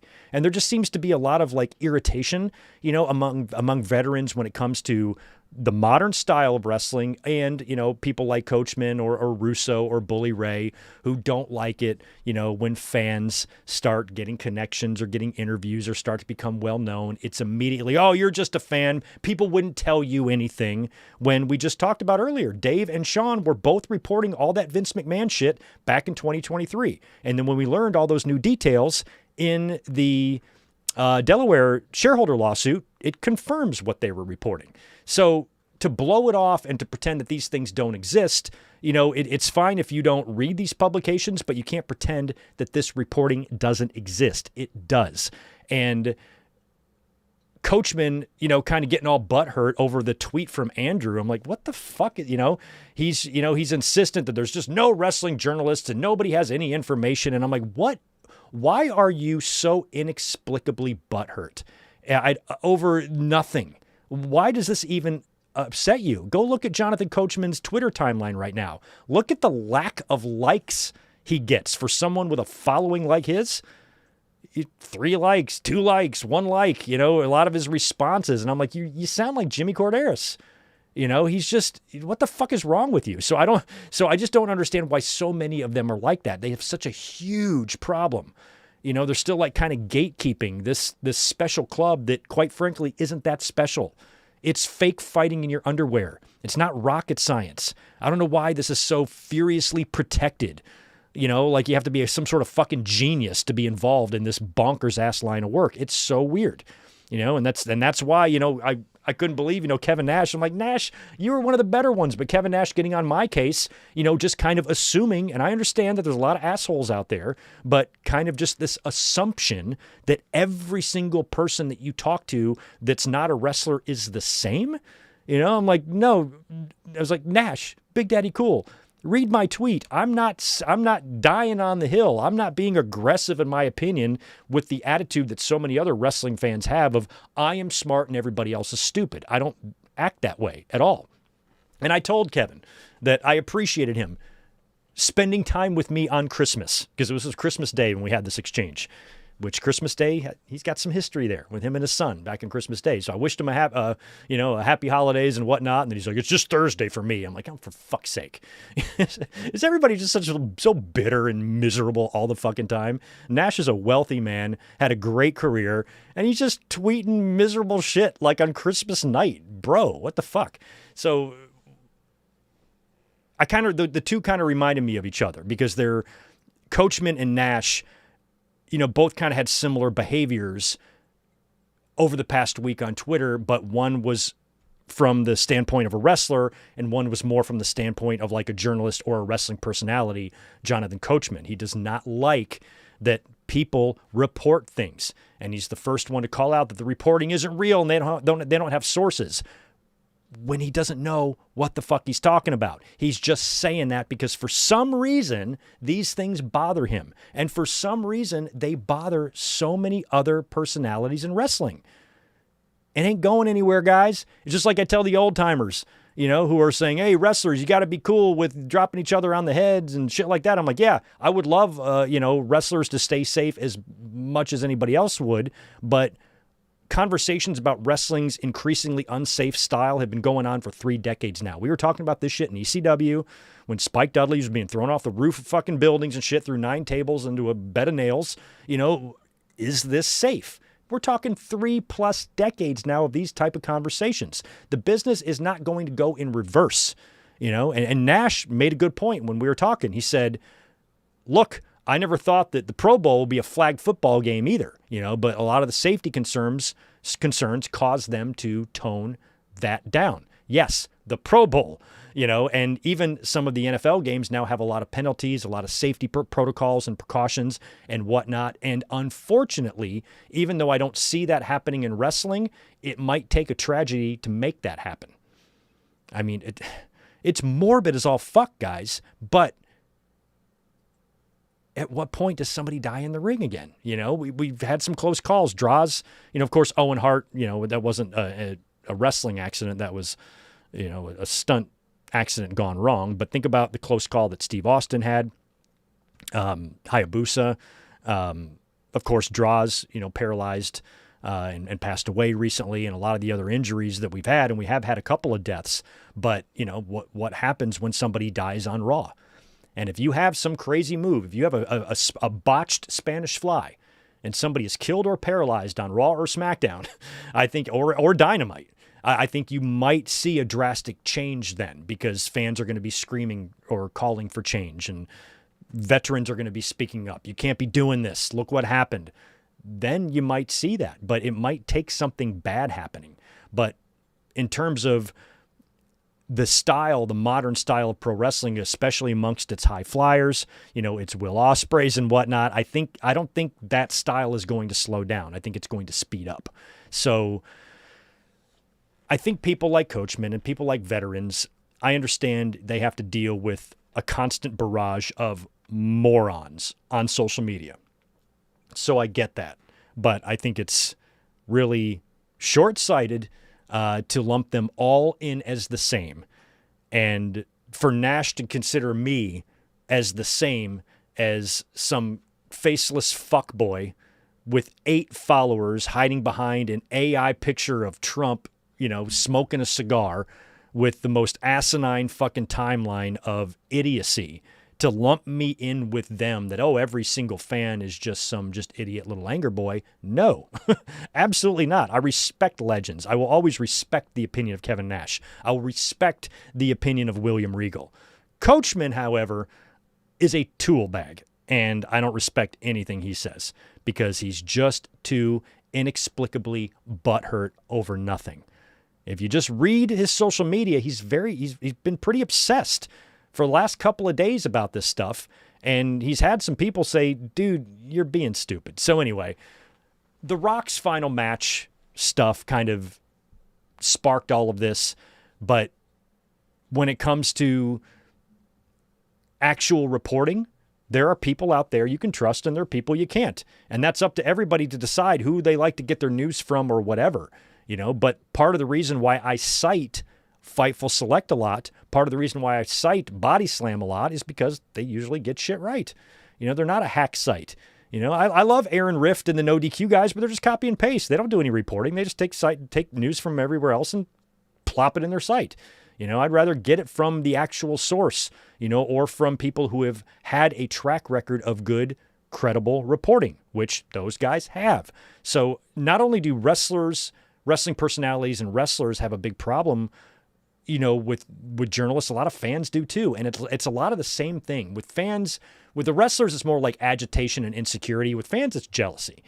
Fans, when they are sitting on their social media with no followers, they don't have a picture of themselves, and they're spamming the word retard every 5 seconds, and they're looking at other people putting themselves out there, getting a following, having intelligent conversations, discussions, discourse, and opinions, and talking to wrestlers, forming an online presence, maybe having a YouTube channel, a podcast, or starting a website, being a journalist, doing whatever you do, they don't like them. They don't like people who have gone and put work in to do stuff and to get themselves out there. And they're agitated because they feel like they're a big fan. They know a lot about wrestling. How come I don't have a big following? And that's where all this stems from. Every time I see somebody lashing out at Sean Ross Sapp, I'm like, you're just mad that you don't do anything, is all it is. Nobody talks to you. I'm like, well, nobody talks to you, bitch. You're the one with 9 followers yelling at somebody with 350,000 followers that no one talks to him. Like, what the fuck? It's that type of thing. It's just that basic male jealousy. And it's always males. You never see women raising a stink and screaming and yelling for fucking days on their social media, yelling at journalists, yelling at YouTubers. You don't see women doing this. They got better things to do. Men suck.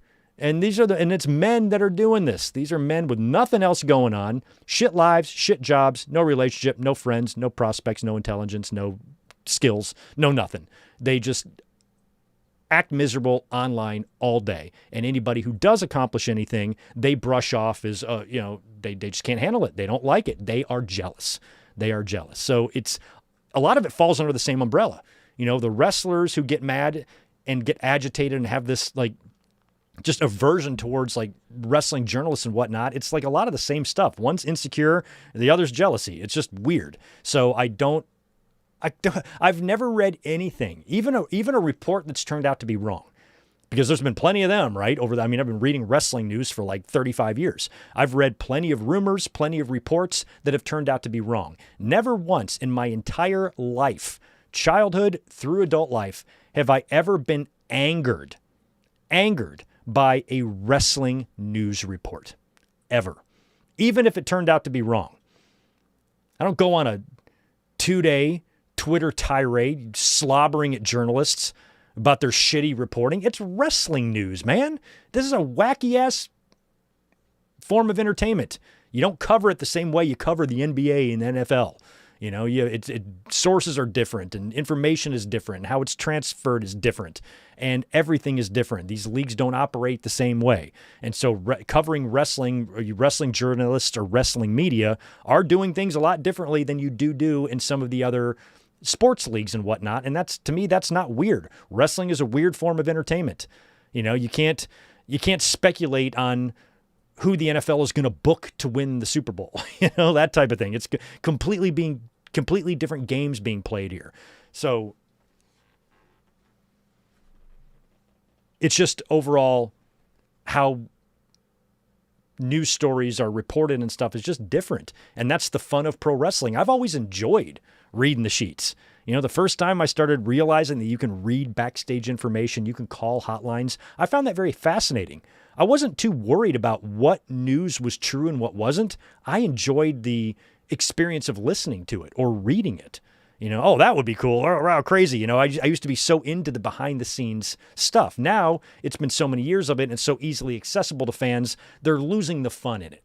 You know, they're losing the fun in it to where now their first instinct is to be enraged rather than having some fun and enjoying things. And to me, that's weird. Obviously, you don't want irresponsible bullshit reporting, you know, fake news stories and stupid AI headlines and shit like that. Obviously, that's slop. That's garbage. You know, but real credible news sites or media sites or journalists who have a track record of getting things right, I don't know. I don't understand where the furious rage comes from. I think it comes from little boys who are jealous is what it comes down to. So a lot of little boy bitch behavior all over fucking social media the last couple of days in this brand new year. Jonathan Coachman's starting off the year right by being a bitch. So, dude, what are you so mad about? What are you so mad about this Rock rumor for? It's just a rumor. It's just a rumor, you know? Andrew was just like, yeah, he's not wrestling this year. It's probably going to be for next year. It's what I've heard. So what? We'll find out if it's going to be true or not. Now, if it does turn out to be true, and everything that he tweeted comes to fruition next year, then what? Are you going to say you're sorry? No, you're not.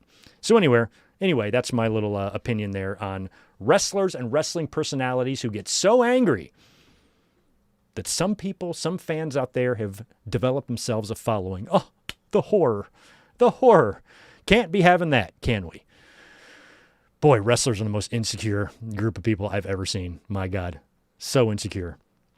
Anyway, let's move on to Raw. Let's move on to some wrestling wrestling results that we had this week, because I wasn't here to do a Raw review. I kind of wanted to save everything for this coming Monday because I think Monday's going to be pretty big. We're going to be here for a Raw watch-along and review on Monday to find out if Braun Breaker beats CM Punk or not. But final Raw of the new year went down this past Monday. Of course, recently we have seen Austin Theory reveal himself as the Masked Man. He is now a part of the Vision, and the Vision opened up the show.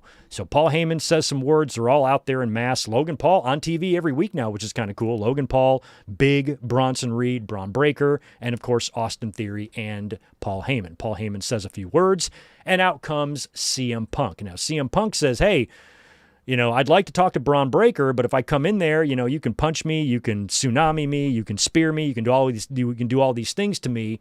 But if you do that, there's not going to be a championship match next Monday because I'm going to be in the hospital. So I would like to speak to you face to face, Braun. So why don't you get your butt buddies there out of the ring and let us talk? And he did. The Vision leaves the ring, and we had a really good back and forth promo between CM Punk and Braun Breaker.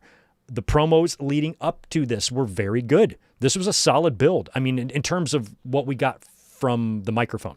It's about as good as you can get. Even that first promo that Breakker cut when he just really went off on CM Punk right after Survivor Series there, that was great. And then Punk barked back with a great one the following week when he finally returned. And now we had the face-to-face. I thought was, again, really good. This is a big test for Bron Breakker. I mean, if you're WWE management, you're looking at Bron Breakker, you're putting him in the ring with, honestly, probably the best talker in the company currently. I mean, at least up there. But Punk's one of the best talkers of all time, and probably the best talker currently in the company right now that John Cena is gone. And so having Breakker in there, having that back and forth, and I think passed the test. I always look at that when it comes to these type of interactions, when you have somebody that's been on top for a long time and you have somebody who's the future who was coming up, being able to see how they handle themselves in one of these promo battles, I think is really, really important. And a lot of times I'm pleasantly surprised with how well they handle it, and Bron Breakker was no different. I feel like he's a guy that's not going to ever be intimidated by the stage he's on. So they had a really good setup, good final promo there for their match on Monday, and we will see if Bron Breakker, in fact, does win the championship. What do you guys think? Do you think he's going to win on Monday or not? I think you can go either way because he doesn't necessarily he doesn't necessarily have to win the championship because we've also heard about him possibly being the whiteboard favorite to win the Royal Rumble. So if he does not win the title, there's lots of things you can do. Now, this is the January 5th Raw. It's the first Raw of the year. It's a humongous show. I think we're going to see Roman Reigns on the show. So I feel like Roman might have something to say about this match or interference in this match. And he might come out and save CM Punk. And like I said, how I would probably book it, or what I would, everybody has their own idea of what WrestleMania should be. But we know the WrestleMania main events are probably going to include Punk, Cody, Roman, and Breakker. I think everybody else is going to be an odd man out unless they do a triple threat. But I think Gunther, I think Brock, I think Drew will all be out of that picture. Unless they try to factor him in somehow in a three-way or something like that, I think they're all going to be out. So I've talked about this scenario a couple of times already. You guys know what I would personally like to see for WrestleMania. What I would like to see them do is have Punk and Breakker, a lot of interference, of course, from the Vision, and Roman Reigns comes out to basically help CM Punk fend off the Vision and retain the title over Bron Breakker. So Roman's going to save Punk. Roman is going to say, hey, since I saved your ass, how about you give me a title shot at the Royal Rumble? And you've got Roman Reigns and CM Punk for the title at the Royal Rumble. Roman beats CM Punk for the championship there. And then you have Bron Breakker win the Royal Rumble. And then since Bron Breakker is pissed off at Roman Reigns for taking that title away from him and now he's the one wearing it, that gives him motivation to challenge for that championship rather than Cody's title. So Breakker wins the Rumble. He immediately challenges Roman for WrestleMania, and it's Breakker and Roman for the title. Then you got Elimination Chamber in Chicago. Punk wins the Chamber, and you got Punk and Cody. That would be my WrestleMania night 1 and night 2. Breakker and Roman, Punk and Cody. I would love to see those matches.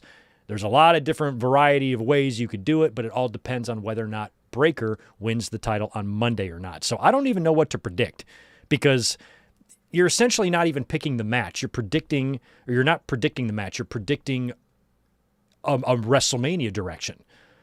Because if Breakker does not win the title, I think that's almost a guarantee he will win the Royal Rumble.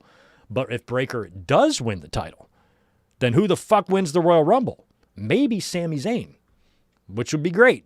So you could throw Sami back in there. But then, if Sami wins, then what the fuck is the match? Who's he going to challenge? Cody? Or maybe Drew McIntyre? If Drew McIntyre wins the title? You don't know. But I'm not sure if Sami is going to be able to get in there. It might be a little bit too crowded, even though for the past few months, we've all been wondering and speculating that Sami could win the match or could win the Royal Rumble in Saudi Arabia. It'd be a perfect one to win it. Great moment for him if he did. But the closer we got to the end of the year, the less likely I thought that was going to happen until we saw Sammy's promo last night on SmackDown. So we'll get into that in a minute. But also on Monday Night Raw, we did have Stephanie Vaquer defending her championship against Nikki Bella and Raquel Rodriguez. I was worried. I was worried that Stephanie was going to drop the title. She did not. Nikki Bella looked fantastic. A lot of people were, and I thought the same thing at Survivor Series. I was surprised nobody was talking about that at Survivor Series. I remember sitting in my chair, looking up at the screen, and saying, God damn, that is one hot woman when Nikki Bella was coming out to the ring. But everybody, for some reason, was talking about her on Raw, talking about the green outfit that she was wearing. She wore green at Survivor Series. But we've just recently learned that she's dating like a 22-year-old kid. She's 20 years older. She's 42, and she's dating a 22-year-old on the Philadelphia Eagles. And apparently that has kind of been confirmed now, so way to go, kid.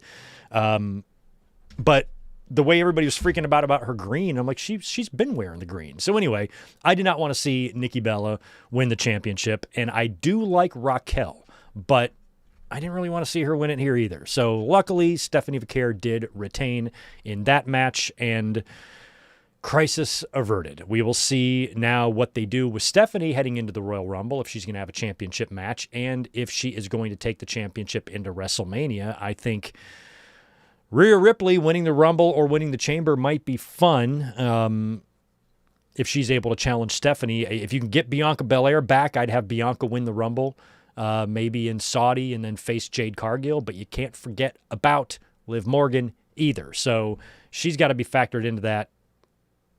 And if she wins, maybe Liv Morgan gets a championship match at the Royal Rumble.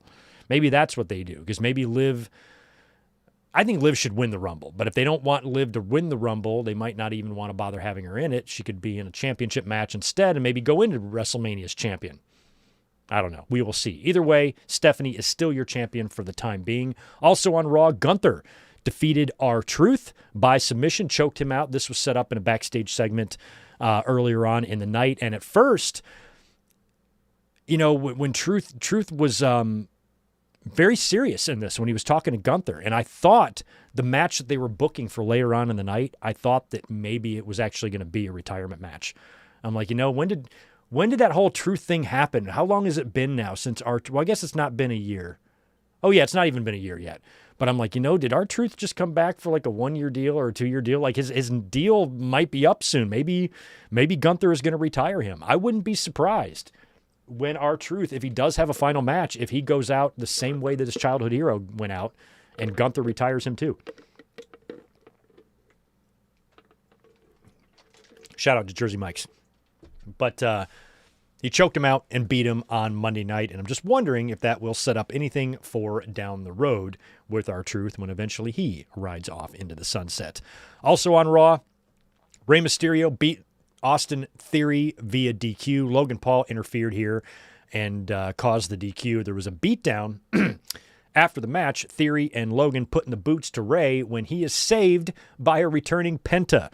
So Penta is back from injury. That's great to see because that was such a bummer when he got hurt, and I'm happy that he's already back. Hopefully Dominic will not be far behind, and as we heard and talked about earlier, Chad Gable should be back any day as well. Can't say enough good things about the in-ring promo between Becky Lynch and Maxine. Great stuff. Becky doing her job as being the man, doing her job as the veteran here, and really doing everything she can to help make Maxine. And Becky's done tremendous. If Becky wins back the Intercontinental Championship on Monday, I'm not going to be upset about it. I mean, she has really done amazing things in this feud. She's been great, and I'm really happy, and I think it's very adorable how the women's division protects Maxine. I think they really love her. I think every woman in that locker room fucking loves Maxine. She just seems like the nicest sweetheart that has ever existed. They all look after her. They consider her like a niece or a daughter because she's very young. I don't know how old Maxine is, but she's pretty young.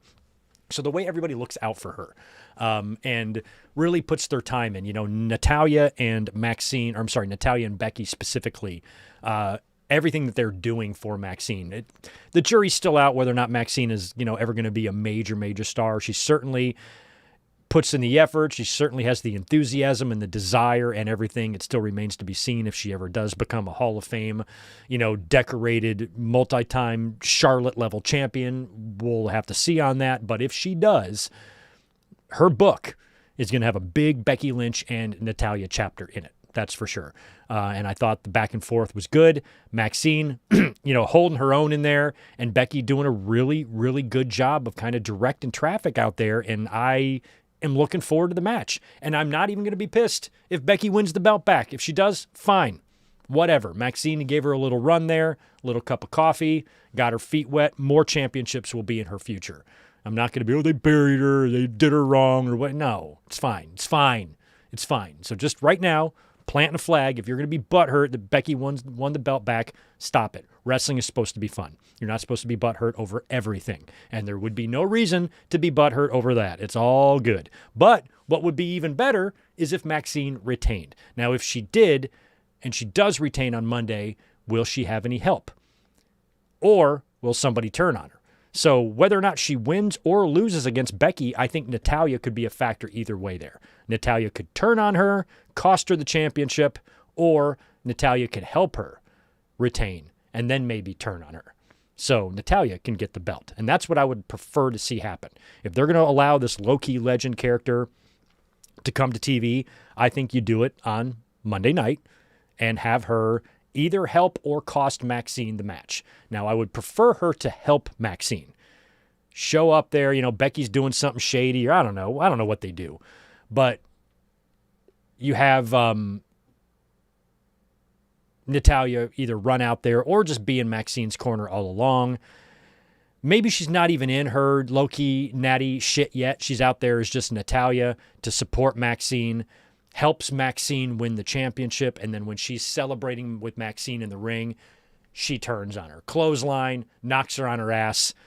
Maybe Natty's got in her gear, she pulls out of her cleavage a mouth guard, puts it in, revealing that she's transitioning into low-key legend, and then she moves into that gimmick, and she takes the Intercontinental Championship away from Maxine. I'd prefer that over Becky winning it back. But maybe they want AJ Lee to have a run with the IC, so they're giving it to Becky so she can pass it to AJ. I just don't think that's necessary. I'd rather see Maxine keep it, maybe pass it to Natty, and go from there. We will see what happens on Monday because we're watching it together. And that leaves us on Monday with the main event, the Usos winning back the Tag Team Championships, the World Tag Team Championships, beating AJ Styles and Dragon Lee, winning the tag team titles for the 9th time. Last time they were tag team champions, we just talked about it. I was there, WrestleMania 39, night 1, main event against Kevin Owens and Sami Zayn, where they dropped the tag team titles in one of the more fun tag team championship matches I've ever had the pleasure of witnessing live. That was a lot of fun, and this is their first time holding those titles in, nearly 3 years? Jesus Christ. So that was a good moment for them. I thought, with Jey Uso and Jimmy Uso, that maybe they've been kind of teasing some possible problems with the brothers or whatnot. But, I mean, having Jey back as a member of the Usos winning tag team gold with his brother makes Jey a lot easier to tolerate. This is a really smart idea, I think, because it helps keep the Usos popular, helps keep Jey popular, and a babyface now allows them both to come down and do the entrance, to where, Jey doing it by himself, fans were kind of getting sick of him as a single star. They weren't buying into him and some of the things he was doing in the ring, and those conversations were getting louder. The Usos back together, it's a little bit easier to swallow, and those conversations aren't as loud. So I think putting the belts back on the Usos was a good idea, and it was a tremendous match. I mean, you got some fucking talent in there. Usos are going to go down as one of the greatest tag teams of all time. AJ Styles is one of the greatest wrestlers of all time, and that Dragon Lee guy, yeah, he ain't bad either. So it was a tremendous, I thought, Raw main event. Good stuff on Monday night. The rest of the show was just but the main event, very solid, and we got a championship title change in the main event as well. So can't say too many bad things about a Raw like that. Of course, this Monday has got 3 big championship matches on tap. We have Maxine defending the Intercontinental Championship against Becky Lynch. We have the Kabukis. They're defending their tag team championships against Rhea Ripley and Io Sky. So I think last year the Ripley and Io Sky one-on-one match? Is that what we got last year, or did we get Ripley and Morgan? I forgot what the fuck happened. But anyway, Ripley and Sky get the tag team title shot on Monday night against the Kabukis. And, of course, in the main event, it's going to be CM Punk defending the World Heavyweight Championship against Braun Breaker. That match, I feel, from right now, it could still go either way. You could put the belt on Breaker and just hit the ground running with that guy in 2026, or you can have Punk retain and you belt Breaker at Mania. And I think belting Breaker at Mania, or I would not even be opposed to this, holding it off until SummerSlam. I mean, they've been very, very vocal on television about how Breaker is going to be a future WrestleMania main eventer one day. So it would be weird to skip this WrestleMania since they keep saying that. So I feel like this Mania would be better. But if they wanted to really slow burn it and give him the big moment in the main event on night 2 at SummerSlam, sure. But I think WrestleMania would be the better idea there, since they constantly reference that he's going to be a future Hall of Famer and a future WrestleMania main eventer. He should do it this year. So you can accomplish that either way. He wins the belt on Monday. He can still technically main event WrestleMania, or at least main event one of the nights, because he will likely carry the belt into WrestleMania, so he'll be set. Or you hold off. And if Punk were to win, like I said, this is a big Monday Night Raw, and usually these big Monday Night Raws, you will see Roman Reigns. And if Roman Reigns is going to be on the show, where are you going to put him? Is he going to come out there in the beginning and just cut a promo? No, they're going to do the same thing they always do with him. He's going to be the last person to make a run-in. So in the main event, all the hell's breaking loose and everybody's everywhere. And then the Tribal Chiefs music hits, and you have that minute-long intro until you get to the chorus of the song. So weird. What was wrong with his other theme? It was fine. So he'll come out, maybe clean house or something, and perhaps save CM Punk from losing his championship. And so if Punk is going to keep the title, maybe not necessarily beating Breaker, just keeping the title, because from what we understand, the match is just a normal match, right? Do we have a stip for Breaker and Punk? I don't think we do. So you can have a DQ here. So if you have the Vision coming out or something like that, Punk can hold on to the title. So Punk doesn't necessarily have to win. But if Punk does keep the title, whether he wins, loses, DQ, count out, whatever, if he keeps the championship, I feel like Roman has to be involved in that. Roman isn't going to be involved anywhere else on the show other than the main event. And so you got to think about it like that. Roman is probably going to be there, so he's going to have to come out in the main event, I would assume. So that's still what I'm hoping they do. I think I'd rather go with the option of Breaker winning the Rumble and winning the belt at WrestleMania. I think my top choices to win the Rumble at this point would be Braun Breaker or Sami Zayn. And then you got to think about guys like Gunther and Brock Lesnar. You know, maybe they have a showdown in the Rumble. Maybe it's Gunther and Brock at WrestleMania, or you know, they've already teased Gunther and AJ. You know, maybe you set something up there and you do Gunther and AJ at WrestleMania, and you hold off Brock and Gunther until Brock retires. You know, maybe Brock retires on Saturday night's main event in December, just like the way John Cena did. And so you have Gunther retiring AJ. You might have Gunther retiring Jericho. Maybe Gunther, you know, retires a Sheamus in the future or something like that. I think Rey Mysterio should be retired by Dom, but Gunther can retire everybody else, and then maybe he retires Brock. But Gunther, if he's not going to be in the world title picture at WrestleMania, he's going to have to be in a big match, some other kind of big attraction. And I think the only other big attraction you could realistically do with Gunther is either, number one, have him face Lesnar, or number two, have him retire someone like AJ Styles. And think about how good that match would be. AJ Styles versus Gunther, holy shit, I'd be totally into that. AJ versus Gunther. Well, no, I don't know about opening. I was about to say the opening night too might be good.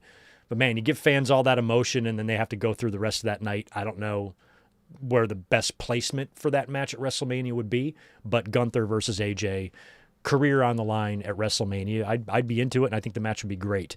You know, if you're a wrestler who wants to, you know, go out with one of the most memorable matches possible. I think AJ can put himself up there with Flair and Shawn. You know, Flair went out with that great match with Shawn at WrestleMania 24, and then Shawn had that great retirement with Undertaker at, what WrestleMania would that have been? 28? No, 26. Taker and Shawn 26, how great that match was. Of course, Shawn undid all that and then shit the bed in Saudi Arabia with a bald head. But pretending that match didn't happen, Shawn and Flair both went out with really, really great retirement matches. And AJ would be guaranteed to have that with Gunther. It would be a Shawn and Taker level match. I mean, you think about what those two did. Like, if I was AJ, that's what I would try to accomplish. I wouldn't even think about the retirement match with Shawn and Taker. I'd think about the year before. I'd think about WrestleMania 25. I'm like, man, if me and Gunther can go out there, man, at WrestleMania, and we can do what Shawn and Taker did back at WrestleMania 25, I'd be going out happy. I think even the gay community would be happy how I went out. Like, I really think that would be great. I think AJ and Gunther could almost replicate or come very close to replicating the type of match that Shawn Michaels and The Undertaker gave us, whether you pick WrestleMania 25 or WrestleMania 26 as your favorite. I prefer 25, but if they had a match to that level, that can be, you know, because it's been many years now. It's been 17 years or however long it's been since that match happened. We need a new one of these, you know, and it's time for something else that big, that memorable to happen. And AJ versus Gunther, you book that in the style of Shawn and Taker. I think you got one hell of a memorable retirement there for AJ Styles. So I think that would be great if they went in that direction with Gunther at WrestleMania, because it's got to be something. If he's not in the title picture, he can't just go out there and have a regular-ass match. It's got to be against somebody, or it has to have a retirement. It's got to be against somebody major like Brock, or have a retirement tied into it somewhere. That's my opinion. Anyway, we've already been podcasting for 2 hours. We still got more to go. Let's talk about last night's SmackDown. This one was pretty fun last night. I got to say, SmackDown going back to 3 hours absolutely sucks, but they really helped this show along by having some interesting returns and some NXT call-ups, which is what they need to do. Now, they had a lot of stupid stuff, a lot of time-killing, boring shit that you didn't have to sit through, like, for example, what the show opened with. We had The Miz coming out there. He's still mad that he didn't get to finish his story with John Cena, like anybody wants to see that. And he flaps his fucking gums for I don't know how many minutes. I wasn't listening. And Randy Orton shows back up. Finally, we see Randy Orton come back, and they do exchange some words. Now, Randy Orton, it does sound like he is going to be making a play for the World Championship this year, is what he plans on doing. But a lot of guys start saying this as it gets closer to Royal Rumble time. They spend, 20 minutes in the ring in the opening segment there, barking back and forth. All that happens is it ends with Randy Orton, of course, nailing The Miz with an RKO and then picking him up and hitting him with another RKO. So Randy Orton is back. It's great to see him back. Maybe Randy Orton and Cody you could book for the Rumble, if Drew doesn't win the title, but Jesus Christ, I don't know what's going to happen with Drew and Cody. We'll talk about that in a minute. But Randy Orton is back. All he did was RKO The Miz. And I'm glad I watched the YouTube Cliff's Notes version of that segment instead of the whole damn thing. We had a big 8-woman tag that was okay. Io Sky, Rhea Ripley, Alexa Bliss, and Charlotte Flair. They defeated Nia Jax, Lash Legend, and the Kabukis. Loved the spot where Lash big-booted Io. She came off from the top rope with a springboard or something, and she just took a mouthful of Lash Legend's boot. Just landed, her leg split. It was so good. Babyfaces got the win there. This gives Io Sky and Rhea Ripley a little momentum heading into their championship match on Monday night. We were backstage with Nick Aldis, and he was joined by Jordynne Grace. He kind of mentioned that she's a free agent and that she could be signing with SmackDown. So great. This means Jordynne Grace is being called up. It's not just a one-off. She's not just showing up there. They're kind of now courting her. I would assume We're going to see Jordynne Grace do the same thing on Raw with Adam Pearce. She'll show up there. She's going to listen to both GM's pitch and sign with one of the brands. I don't know where I'd prefer her, to be honest. Where would you guys prefer Jordynne Grace? Raw or SmackDown? Or Dynamite? Where? Where should she go? I'm happy she's being called up. I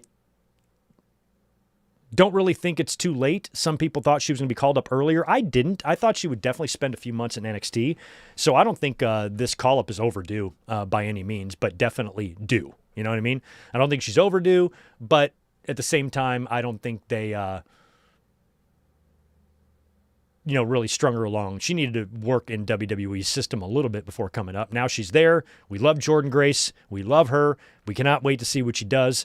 Staying on SmackDown, I think, might be kind of fun. Would love to see her mix it up with Jade Cargill a little bit.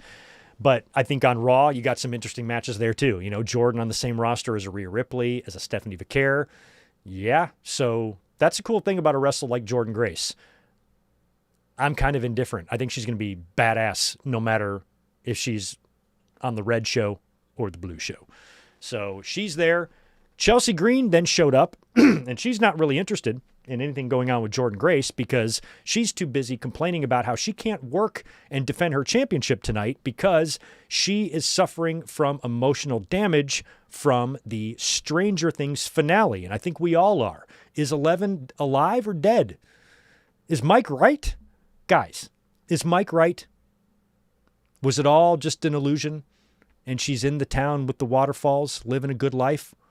Or is that girl dead? Y'all tell me. So Chelsea Green might have very good reason to be emotionally damaged because I think that's emotional for all of us. We're all very, very worried about 11. I know I am. Thought about it all last night.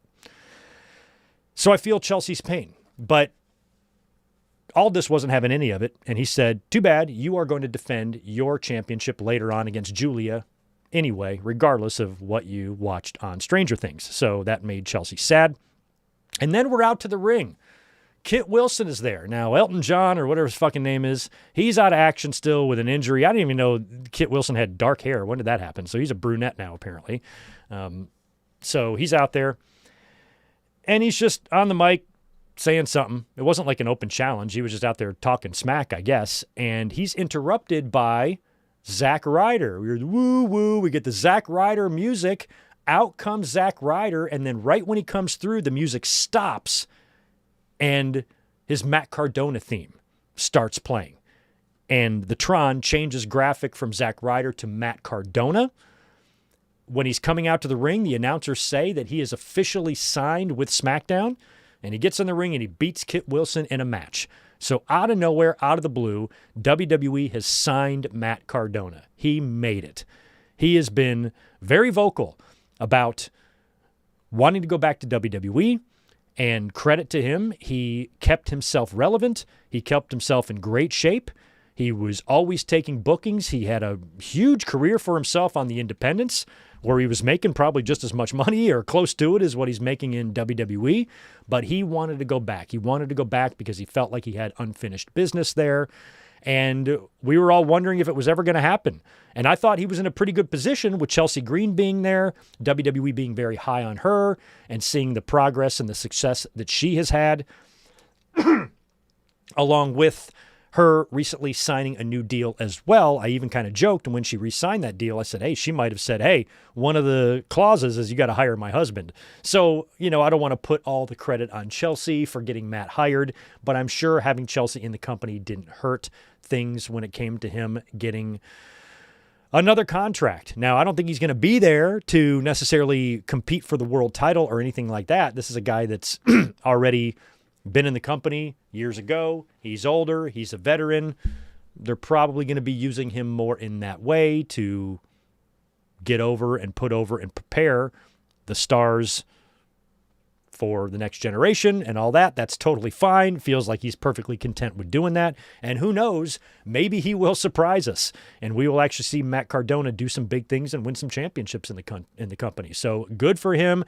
I'm happy for him that he's back, because it's what he wanted. He wanted to go back. He's back, and he got a win over Kit Wilson last night. Welcome back, Matt Cardona.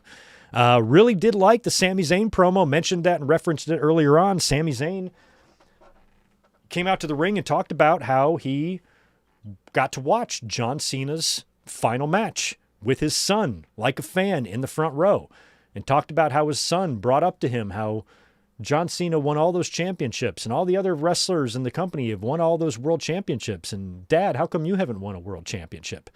So this has relit the fire in Sami Zayn to target world championship gold, and he feels like it's his time. So I'm glad that we had this promo, because this really does now make Sami a big contender for the Royal Rumble. And he's probably, honestly, my top pick.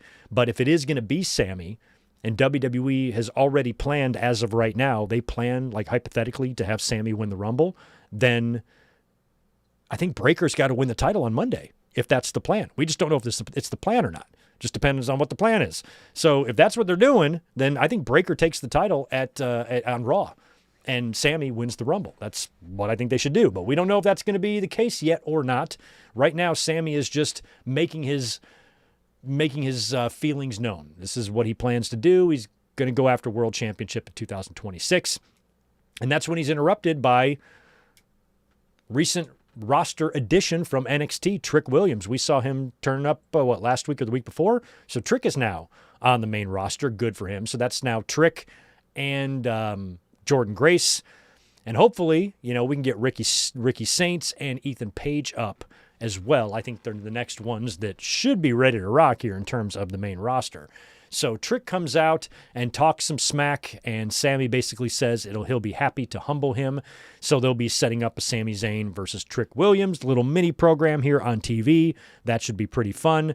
And right now, I think you at least got to put Sami Zayn on the short list of guys to win the Rumble based on the promo he cut last night. Also, we had a United States Championship match last night. Carmelo Hayes defending against Johnny Gargano. Really good match. Carmelo getting the win there, picking up the victory and retaining the U.S. title. Like I said earlier, Ciampa nowhere to be found. Sounds like Tommaso Ciampa is on his way out of the WWE, and we wish him well. We got the matches, or we know the stipulation for Cody Rhodes versus Drew McIntyre for the WWE Championship next week on SmackDown, January 9th in Berlin, Germany. We already know it's going to be a 3 Stages of Hell match. Last one I remember was in 2001 at No Way Out between Steve Austin and Triple H. And tonight on SmackDown, or last night on SmackDown, McIntyre was going to reveal what the stages are, like what the matches are. So Cody is in the ring. He's on the mic, cutting a promo. Drew McIntyre shows up on the Tron backstage. He's back in like the parking garage area. And he tells Cody what the 3 stages are for the match. Stage 1 is going to be a pure, straight-up wrestling match, which, if I remember correctly, I think that's what Austin and Triple H was. Stage 2 is going to be a Falls Count Anywhere match. And Stage 3 is going to be a steel cage match. Now, I don't recall exactly what the Austin and Triple H stages were, but I think it was similar. I think the first one was maybe a wrestling match. The second one was a street fight. The third one was a cage, something like that. So this is very close to the same thing. First one is regular match. Second one is Falls Count Anywhere. And third one will be a steel cage. So whenever you have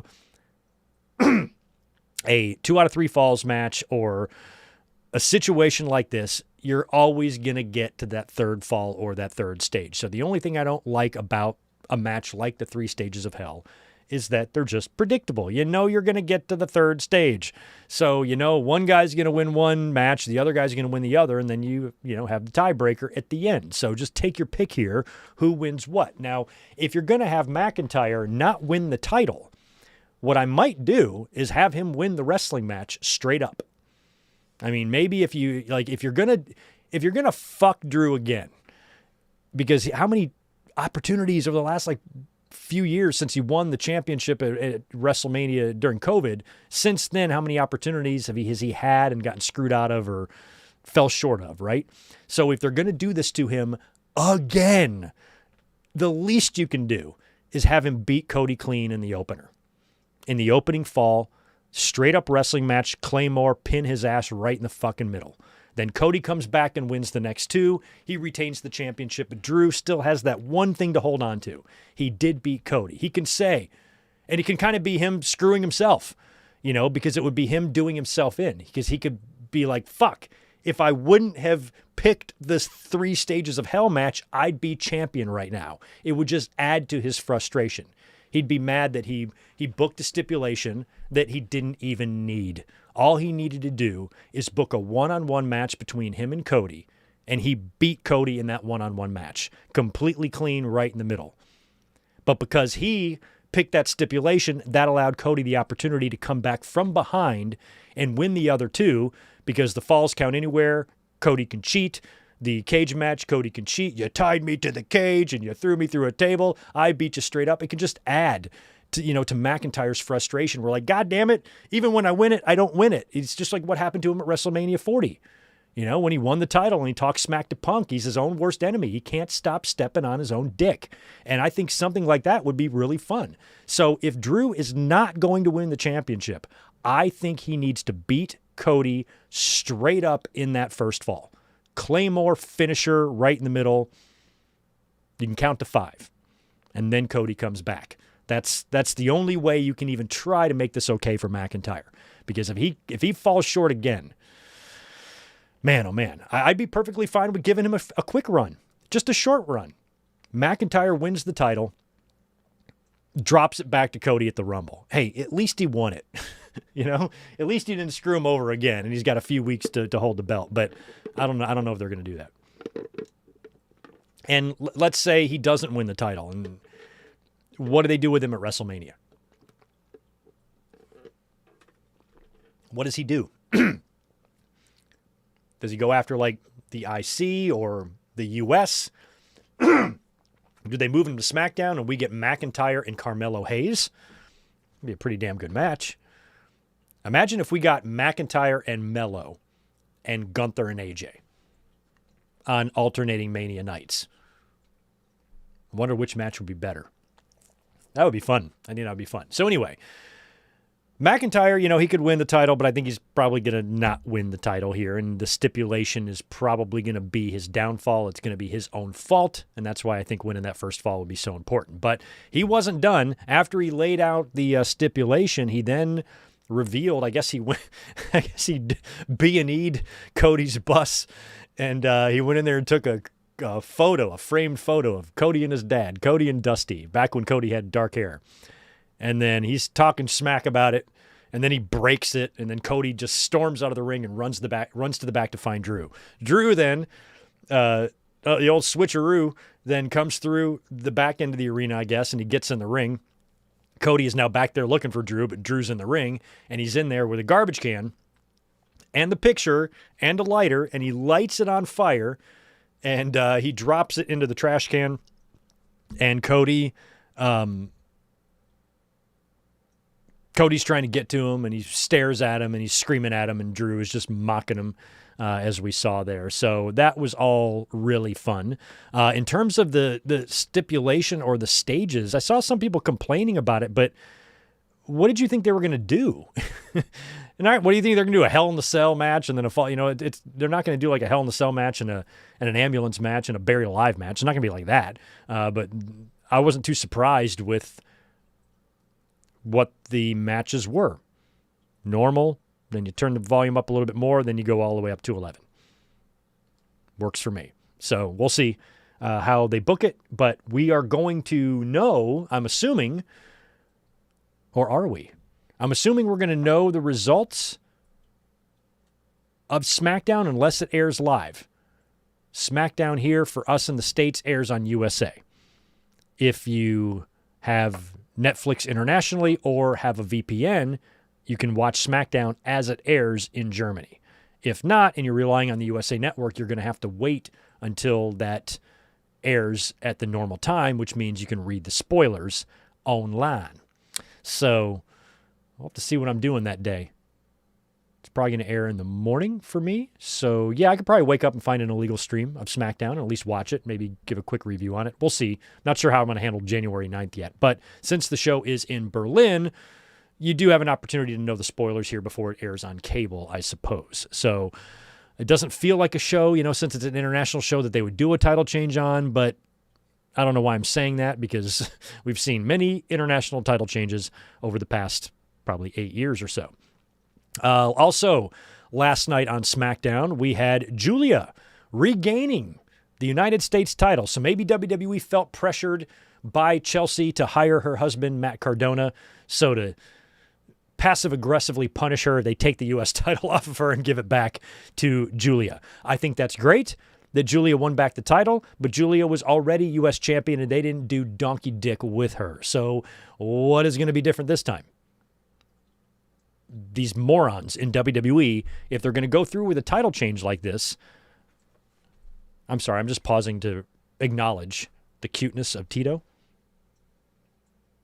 What a guy, huh? What a guy. So they already gave Julia the title, and they did nothing. So if they went through this and they actually put the title back on her, these idiots behind the scenes need to have a plan.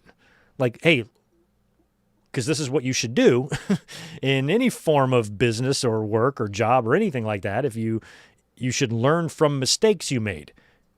We already had the title on her. None of us in this room think that title run went well, right? Because if anybody raises their hand, you're a fucking idiot.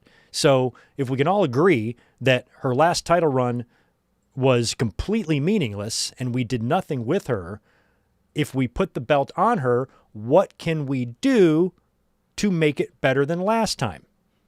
You would hope a conversation like that takes place, but I would not bet money on it. I'm not even sure if they think that way. That's the way I'm thinking logically. I'm like, okay, let's try to do better last time because Julia's too good for you just to fuck around with. And when she held the U.S. title and nobody even knew, I forgot she was even U.S. champion at one point. You did so little with her. At least try to learn from that mistake and say, let's not do that again. Because if you do it again, what does that say about you? So she's champion again. Great. What can you do to not make it suck?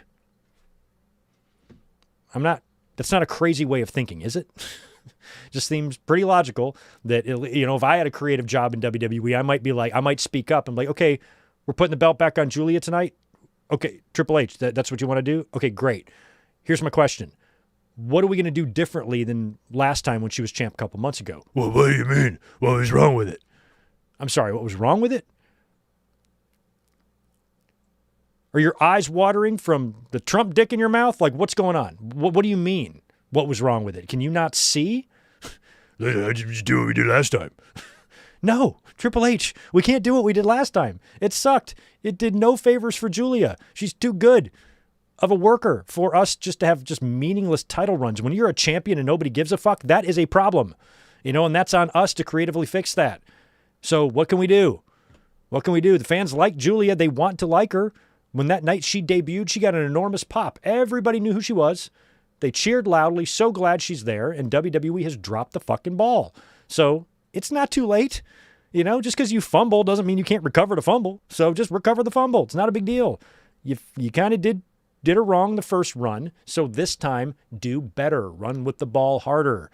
Put her in something. Give her a program, a feud, something, some sort of storyline that's not stupid, and that fans might give a shit about. And whatever, just come up with something. It's your job. It's your job to come up with stuff, not just to throw shit out there or, go walk through the motions. And that's what they do creatively sometimes. They just, I swear, they just have an overlay or a template and they kind of reuse situations and all that stuff. And it's just annoying. So really happy that Julia is once again U.S. champion. Just really hope that they don't do the same thing that they did before when she was champion. Just try to do a little bit more. That's all. Last night in the main event of SmackDown, it was an ambulance match.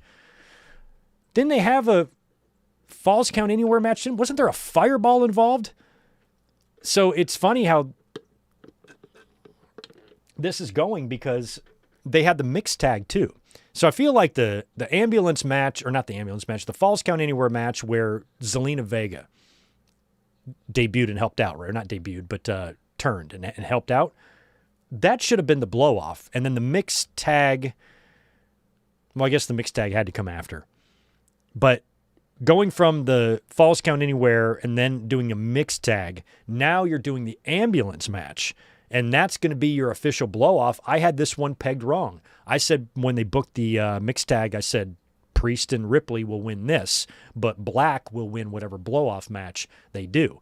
And the match was an ambulance match, but it actually went the other way, and I'm okay with that. I like Damian Priest a lot. I wasn't sure if I wanted to see him lose this feud to Aleister Black because I didn't know what that would mean for Priest. I don't know. Something about him. I just like Priest. Not everybody likes Priest. I do. So I didn't want to see him lose this program. So I'm pleasantly surprised that he won because I did not have him pegged to win this match. I thought it was going to be Black all the way. But good finish, I guess. He threw Black off kind of like a choke slam. Was it the South of Heaven? He tried to basically hit him with that from the top of the ambulance down through a couple of tables. Priest then jumps down, picks up Black's limp carcass and chucks it in the ambulance and shuts both doors. And Priest wins the ambulance match and got the win. Pleasantly surprised with that one. So good for Damian Priest. We will see what Aleister Black does in the future. I think a move over to Raw might be fun at some point. And, maybe he's a candidate for an Andre the Giant Battle Royal win. Or maybe put him in a U.S. program with Mello and Chuck Ilya Dragunov in there or something. Maybe an Aleister Black and Gunther program might be fun. There's so many things you can do with Black, so I try to take advantage of him while he is as healthy as possible, and hopefully he'll bounce back from this loss. And like I said, next week in Berlin, what are you doing, buddy, is going to be the big match, Cody Rhodes versus Drew McIntyre for the title. Let's wrap up business tonight by talking real quick about Dynamite. Then we will talk about what you guys are saying in the chat, answer questions, and answer super chats. The next 3 SmackDowns are all overseas shows. Jesus, I did not know that. 3? Holy crap. All right. Well, way to go. I'm assuming it's mostly Europe. I'm glad that they're getting some SmackDowns. I hope the fans enjoy. I got to see where the next ones are. All we know is the Germany one. So, right on. I had no idea. But anyway, I am going to be answering super chats and all that stuff in just a moment. But let's talk about AEW Dynamite New Year's Smash. We had pretty big main event here, which was awesome, but we had other things taking place on the show as well, including MJF, who did win the World Championship last week at World's End. He unveiled the new Triple B, or he reintroduced the Triple B, dumping the AEW title in the trash. He's got his Triple B back, and he was interrupted on the Tron by Kenny Omega. So Kenny Omega wants a title shot, and he's going to get one. It's going to be Omega and MJF coming up pretty soon, possibly on that. There is a big Dynamite coming up on January 14th, Maximum Carnage. Oh, well, that's going to be MJF and Bandito. But I feel like MJF and Kenny, they got a big match coming up as well since Omega made his title aspirations known. But then we had interruptions as well from Swerve and Hangman Page. They showed up in the crowd.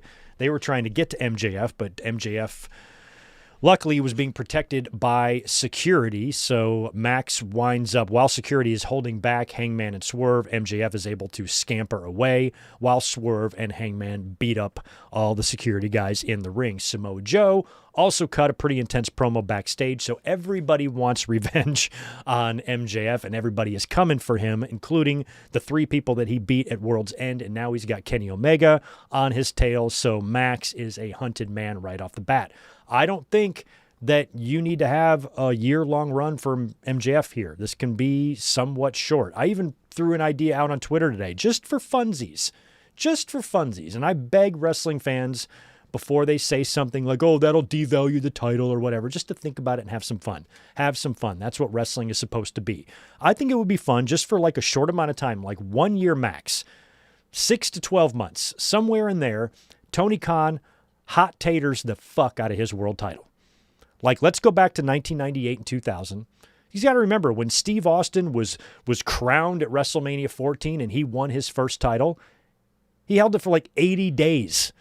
Fucking super short run. And then Kane beat him. Then he won it back and held it for like another 2 months, dropped it again. The Rock's first run was only a couple of months. Back then, the title was changing hands all the time. And nobody was talking about the title being devalued. We were enjoying one of the wildest times in pro wrestling's history. And so maybe as a nice little homage to that, and just to spice things up, because wrestling is kind of dulling a little bit. Both companies aren't making a whole lot of noise at the moment. And sometimes that's your best time to capitalize or to do something a little crazy. Or, hey, let's try this idea. Wrestling is all about trying things, trying new things.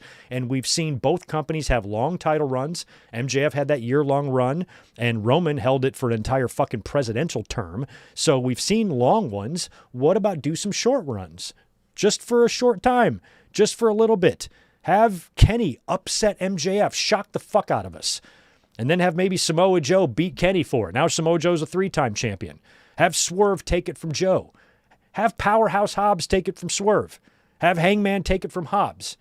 When Darby comes back, make Darby champion. When Will Ospreay comes back, make Ospreay champion. Have like 8 world champions this year. Just for fun, pass the title around, build some of your legacies. Give Moxley a 5th run. Have him hold it for 3 weeks and drop it. Just for fun. Doesn't mean anything. Doesn't mean your belt's going to be devalued. You're talking just a short, temporary amount of time here. Make a whole bunch of noise. Give fans a reason to tune in every week. Put like at least 3 title changes on Dynamite. Because we used to get title changes on Raw all the time back in the day. Some of the best title changes in history happened on Raw. I was in the building for a few of them. And the atmosphere, the energy, the electricity, when shit like that happens, is pretty big. So you do that. You give fans a reason to tune in. We better tune in. There's a title match on fucking Dynamite, and we could very well see a title change. We better watch. And make it seem like there's something in the water. Where the announcers and Tony Khan himself are just like, like the Michael Jordan shrug. I don't know what the fuck's going on. It's a weird time. Titles dropping every 5 days. We don't know what's going on, but we're enjoying the chaos. And then at the end of the year, you give Darby the title at World's End or whoever, and then you settle down. And then in 2027, you focus on your next gen. You're out with the Kennys and the Joes and whoever else is aging, or have had multiple runs. Moxley, Joe, Kenny. They're going to be largely out of the world title picture for the foreseeable future. Now it's your next gen. It's your Hangmans, your Swerves, your Ospreys, your Darbys. I would love to see Powerhouse Hobbs get on the map as a main eventer, and I think Joe passing a torch to him on his way out would be a great way to do that. So, and then you concentrate on that in 2027. And if you do that, you make a ton of noise, you get a lot of people talking, and then you find like a catchy name for the little mini era.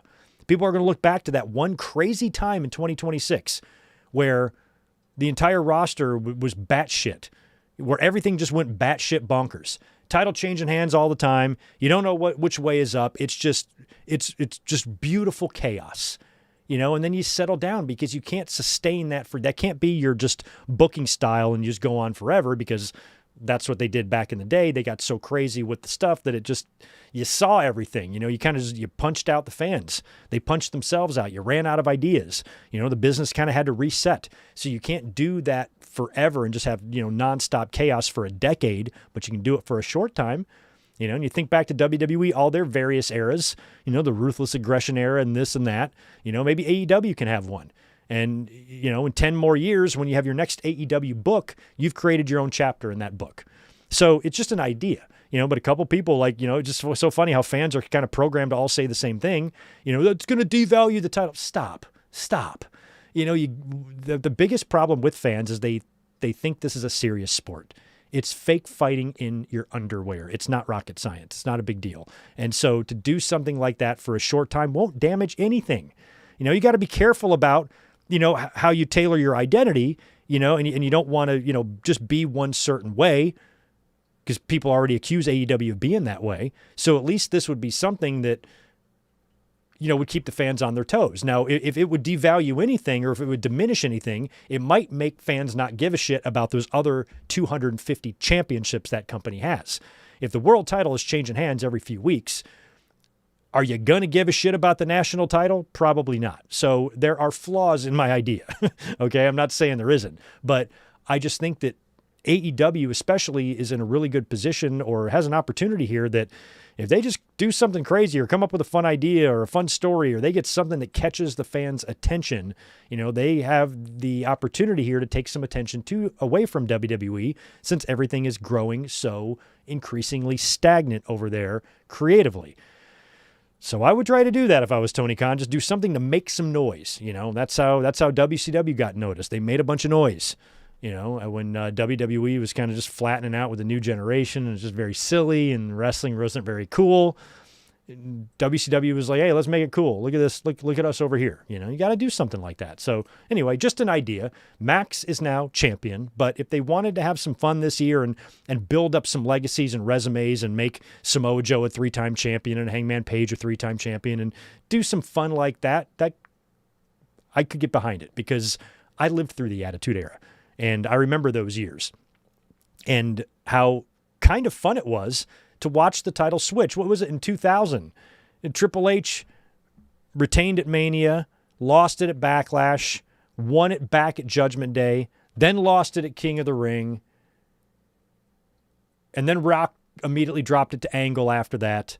Then Angle dropped it back to Rock. Then Rock dropped it to Austin. I mean, it was just like, think about how many title changes we were having from like 1998. Even in 1998, they built up Austin through 1997. He had the big moment at WrestleMania 14 with the Shawn Michaels and Mike Tyson match, and he held the title for 2 pay-per-views and dropped it at the third one. Nobody was saying, oh, they did him wrong or whatever, they buried him. No, it was just all part of the chaos. And he won the belt back the very next fucking night. I would love to see AEW do that. I would love to see somebody win the championship in the main event of a pay-per-view and then drop it back to the person they beat the next night on Dynamite. Just bring back some of that fun. It's worth a shot. It's worth a try, to do something like that or just do something that at least we haven't seen your company do yet. And Tony Khan's a fan. He grew up in the same era that a lot of us did. So he watched a lot of these shows that were booked this way. So I wouldn't be too scared to try it. I'd do it just for fun. And like I said, just temporarily. You don't want to swap out your world title, every 3 weeks for the next 10 years or anything. But if you just had a little stint or short amount of time where you just did that, and made the fans remember, hey, remember that time when they were just, everybody was winning the belt, they literally passed it around to everybody for 8 months. That was fun. But fans overanalyze everything too much. They overthink it and they kind of resent or resist fun, like don't worry about it too much. We're not booking it. It's not our company. We're just here to consume and enjoy. So you're not a part of the creative team. So I just think we shouldn't worry too much. We should only care when something really, really sucks. We shouldn't care too much about like ideas or, oh, they shouldn't do that or whatever. Let's see how it plays out. I think my idea is good. Anyway, also on Dynamite, they like putting Roddy and his wife on opposite sides. So we had another one of those matches. The Death Riders beat Orange Cassidy, Roderick Strong, and Tony Storm in an intergender 6-way. Bandito beat the Beast Mortos. Of course, Bandito is going to be facing MJF on that January 14th Maximum Carnage Dynamite. That's an awesome champion versus champion match because Bandito is Ring of Honor champion. Also on Wednesday, Brody King defeated Lee Johnson and Jon Moxley in a Continental Championship eliminator, choked out and beat Josh Alexander. And after the match, while he was celebrating with that chipped tooth, Shelton Benjamin, an MVP, came out and looked at him. Came out to the entranceway and were they scouting him as a potential opponent?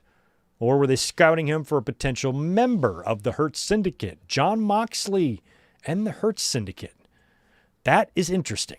I find that interesting because you don't know if it's maybe them looking at him and maybe Shelton or Lashley wants to come after that title, or if they're saying, hey, we can kind of see the writing on the wall with the Death Riders. Maybe Moxley could jump to us. We don't know, but I'm intrigued. Either way, I'm intrigued.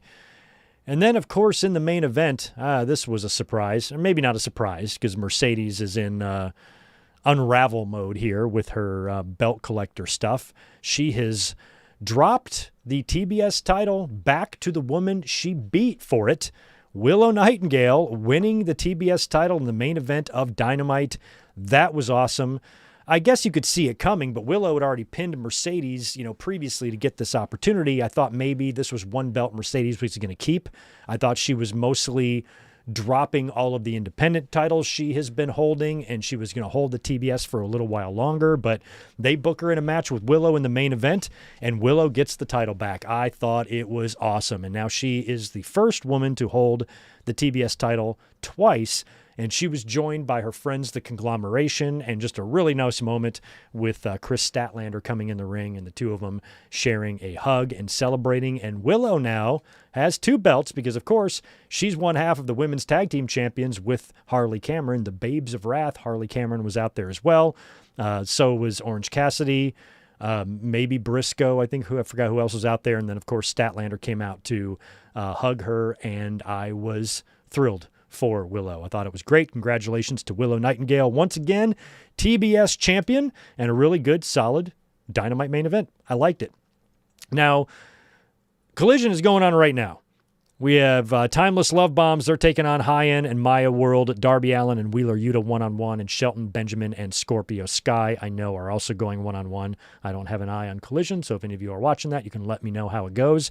And now, 2.5 hours after we have started, I have finally reached the bottom of my notes, and I can see what you guys are saying to me in the chat finally and answer any super chats. So thank you for sitting through all of that. I'm at least going to try to hit the couple of supers that are in here. There's not a ton, but I want to make sure that I hit the ones that are here. And thanks again to everyone for being here tonight and on this very special time.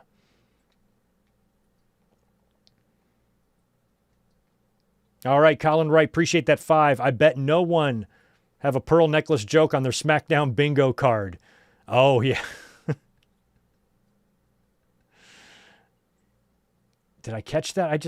I saw a pearl necklace joke last night, and I forgot what it was. But I don't think it was on SmackDown. Tatanani, you canceled Peacock after they took off classic pay-per-views. I've been thinking about it, but I don't have any cable, so I might keep Peacock for sports, so I can stream anything on there. But yeah, I don't really have much of a use for Peacock myself these days either, so I'm tempted. I am tempted. Tanahashi saved in New Japan. I agree, We Are Pro Wrestling. All the best to Tanahashi as he ends his career in just a matter of hours here. And thanks for the $2, Ryan. Madison Rain just retired after 20 years. I did not know that. All the best to Madison Rain.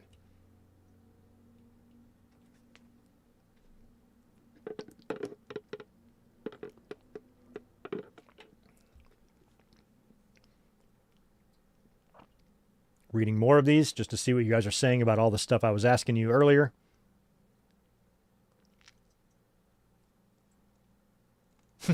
Yeah, that Brock Lesnar versus Omos match at I forgot how to say it. Omos match at WrestleMania 39 was a clear sign that old Vin Man was back. And the night after WrestleMania 39 as well. Zane, you were there. That's right. You did go to Raw the night after WrestleMania 39. Yeah, I forgot about that. Poor Zane. You had to sit through that Vince show. That sucks.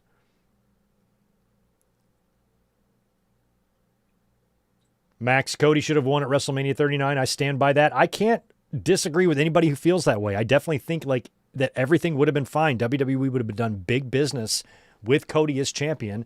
He could have had that run that year, had the Brock matches and all of that, and then you could have actually gotten the Rock and Roman match the next year. You could have done it if Cody would have won at 39. So, yeah, in hindsight, they should have just done it, but it still worked out. So, even though I can kind of agree with that too, I'm fine with how everything went at WrestleMania 40.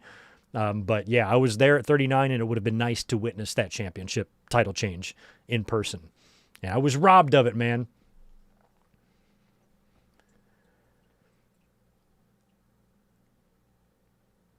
Yeah, so far on Netflix, it's just the WWE pay-per-views, no WCW or ECW, apparently maybe no In Your House, although I think In Your House is probably there. And the Raw Vault is very incomplete on Netflix.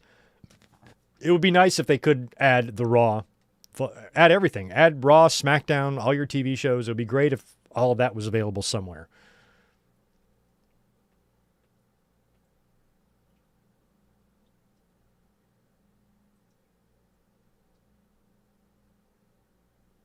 Yeah, Ciampa in AEW, he would fit right in with the Death Riders. What a great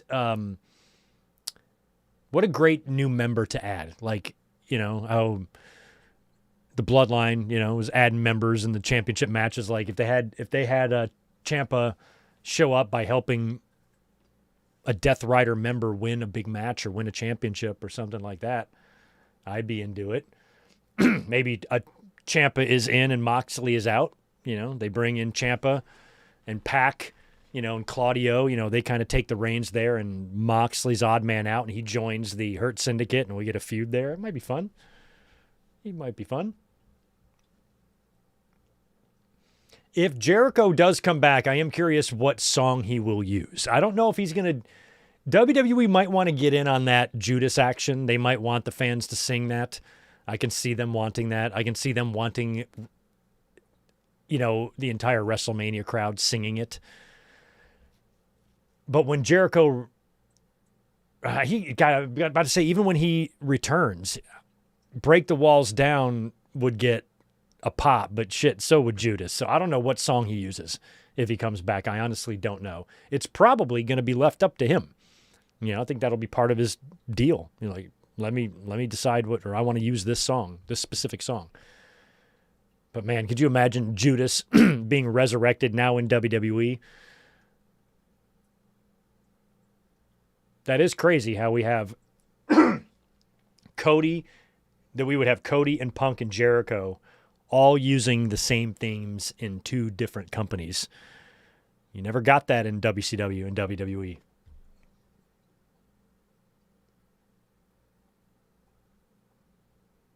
Ryan, appreciate the 5 from you, man. Rumors are that the title matches for Rumble are Cody versus Randy and Punk versus a big name, maybe AJ Styles. Yeah, Punk versus AJ Styles would be great. Cody and Randy, I can see happening. I can see that happening as well. Unless Drew finds himself getting screwed and then he gets put in there as in a 3-way, but Drew will probably be in the Rumble. Oh, thank you. Maxine is 28. Okay, Maxine's a little older than I thought. I thought she was like 24. Okay, she's 28.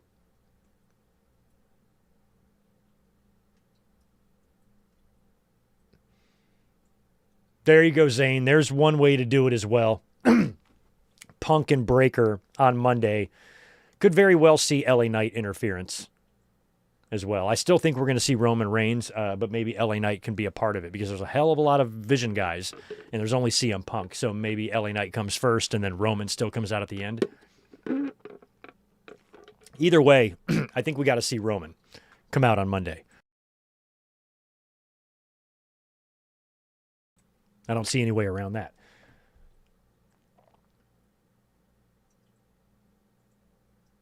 Two more from Ryan. Next 3 SmackDowns are all overseas shows. Thank you for that.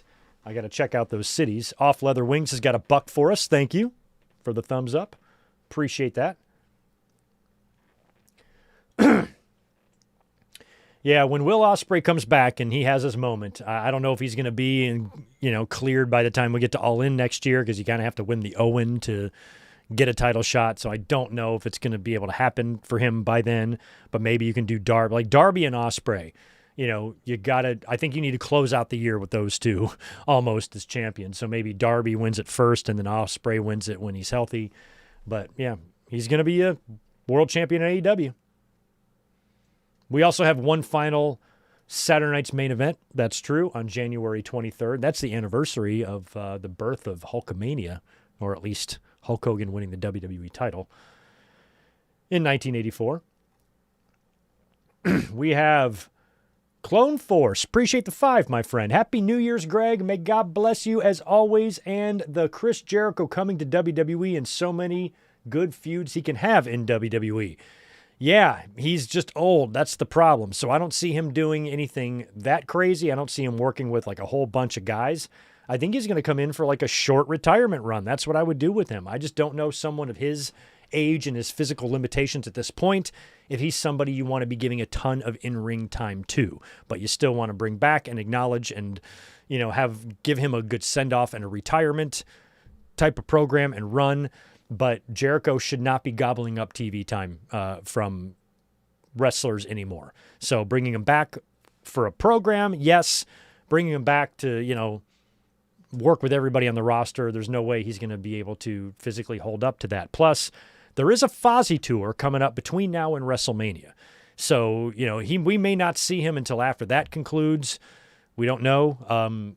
Just depends on how that's balanced out. But if he comes back to WWE and then he immediately leaves to go on tour, I don't know how that's going to work either. So I'm not convinced that we're going to see him on Monday night because of that. 5 more from Ryan Adams. I think Oba Femi will cost Drew because of Saturday night's main event. Maybe that's a Mania match. Didn't think about that. That's right. Oba Femi. Yeah, because Drew came and messed up that match with Cody. So somehow you got to get out of that situation. But again, with Cody, would he need someone to help him beat Drew? I don't know if maybe Oba will cost Drew. Maybe if Drew does something crazy or handcuffs Cody to the bars and he can't, or to the cage and he can't get away, and then Oba comes out to help. But yeah, Oba being a part of that, I could see that happening. I'm curious how both matches will be booked. Punk and Breaker and Drew and Cody. Especially if Punk and Cody both hang on to their championships. How that goes.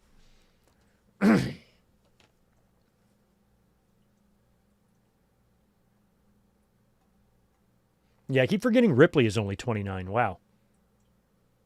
Daniel Clark, your AJ impression almost made me drop my dumbbells in my workout. Yeah, man.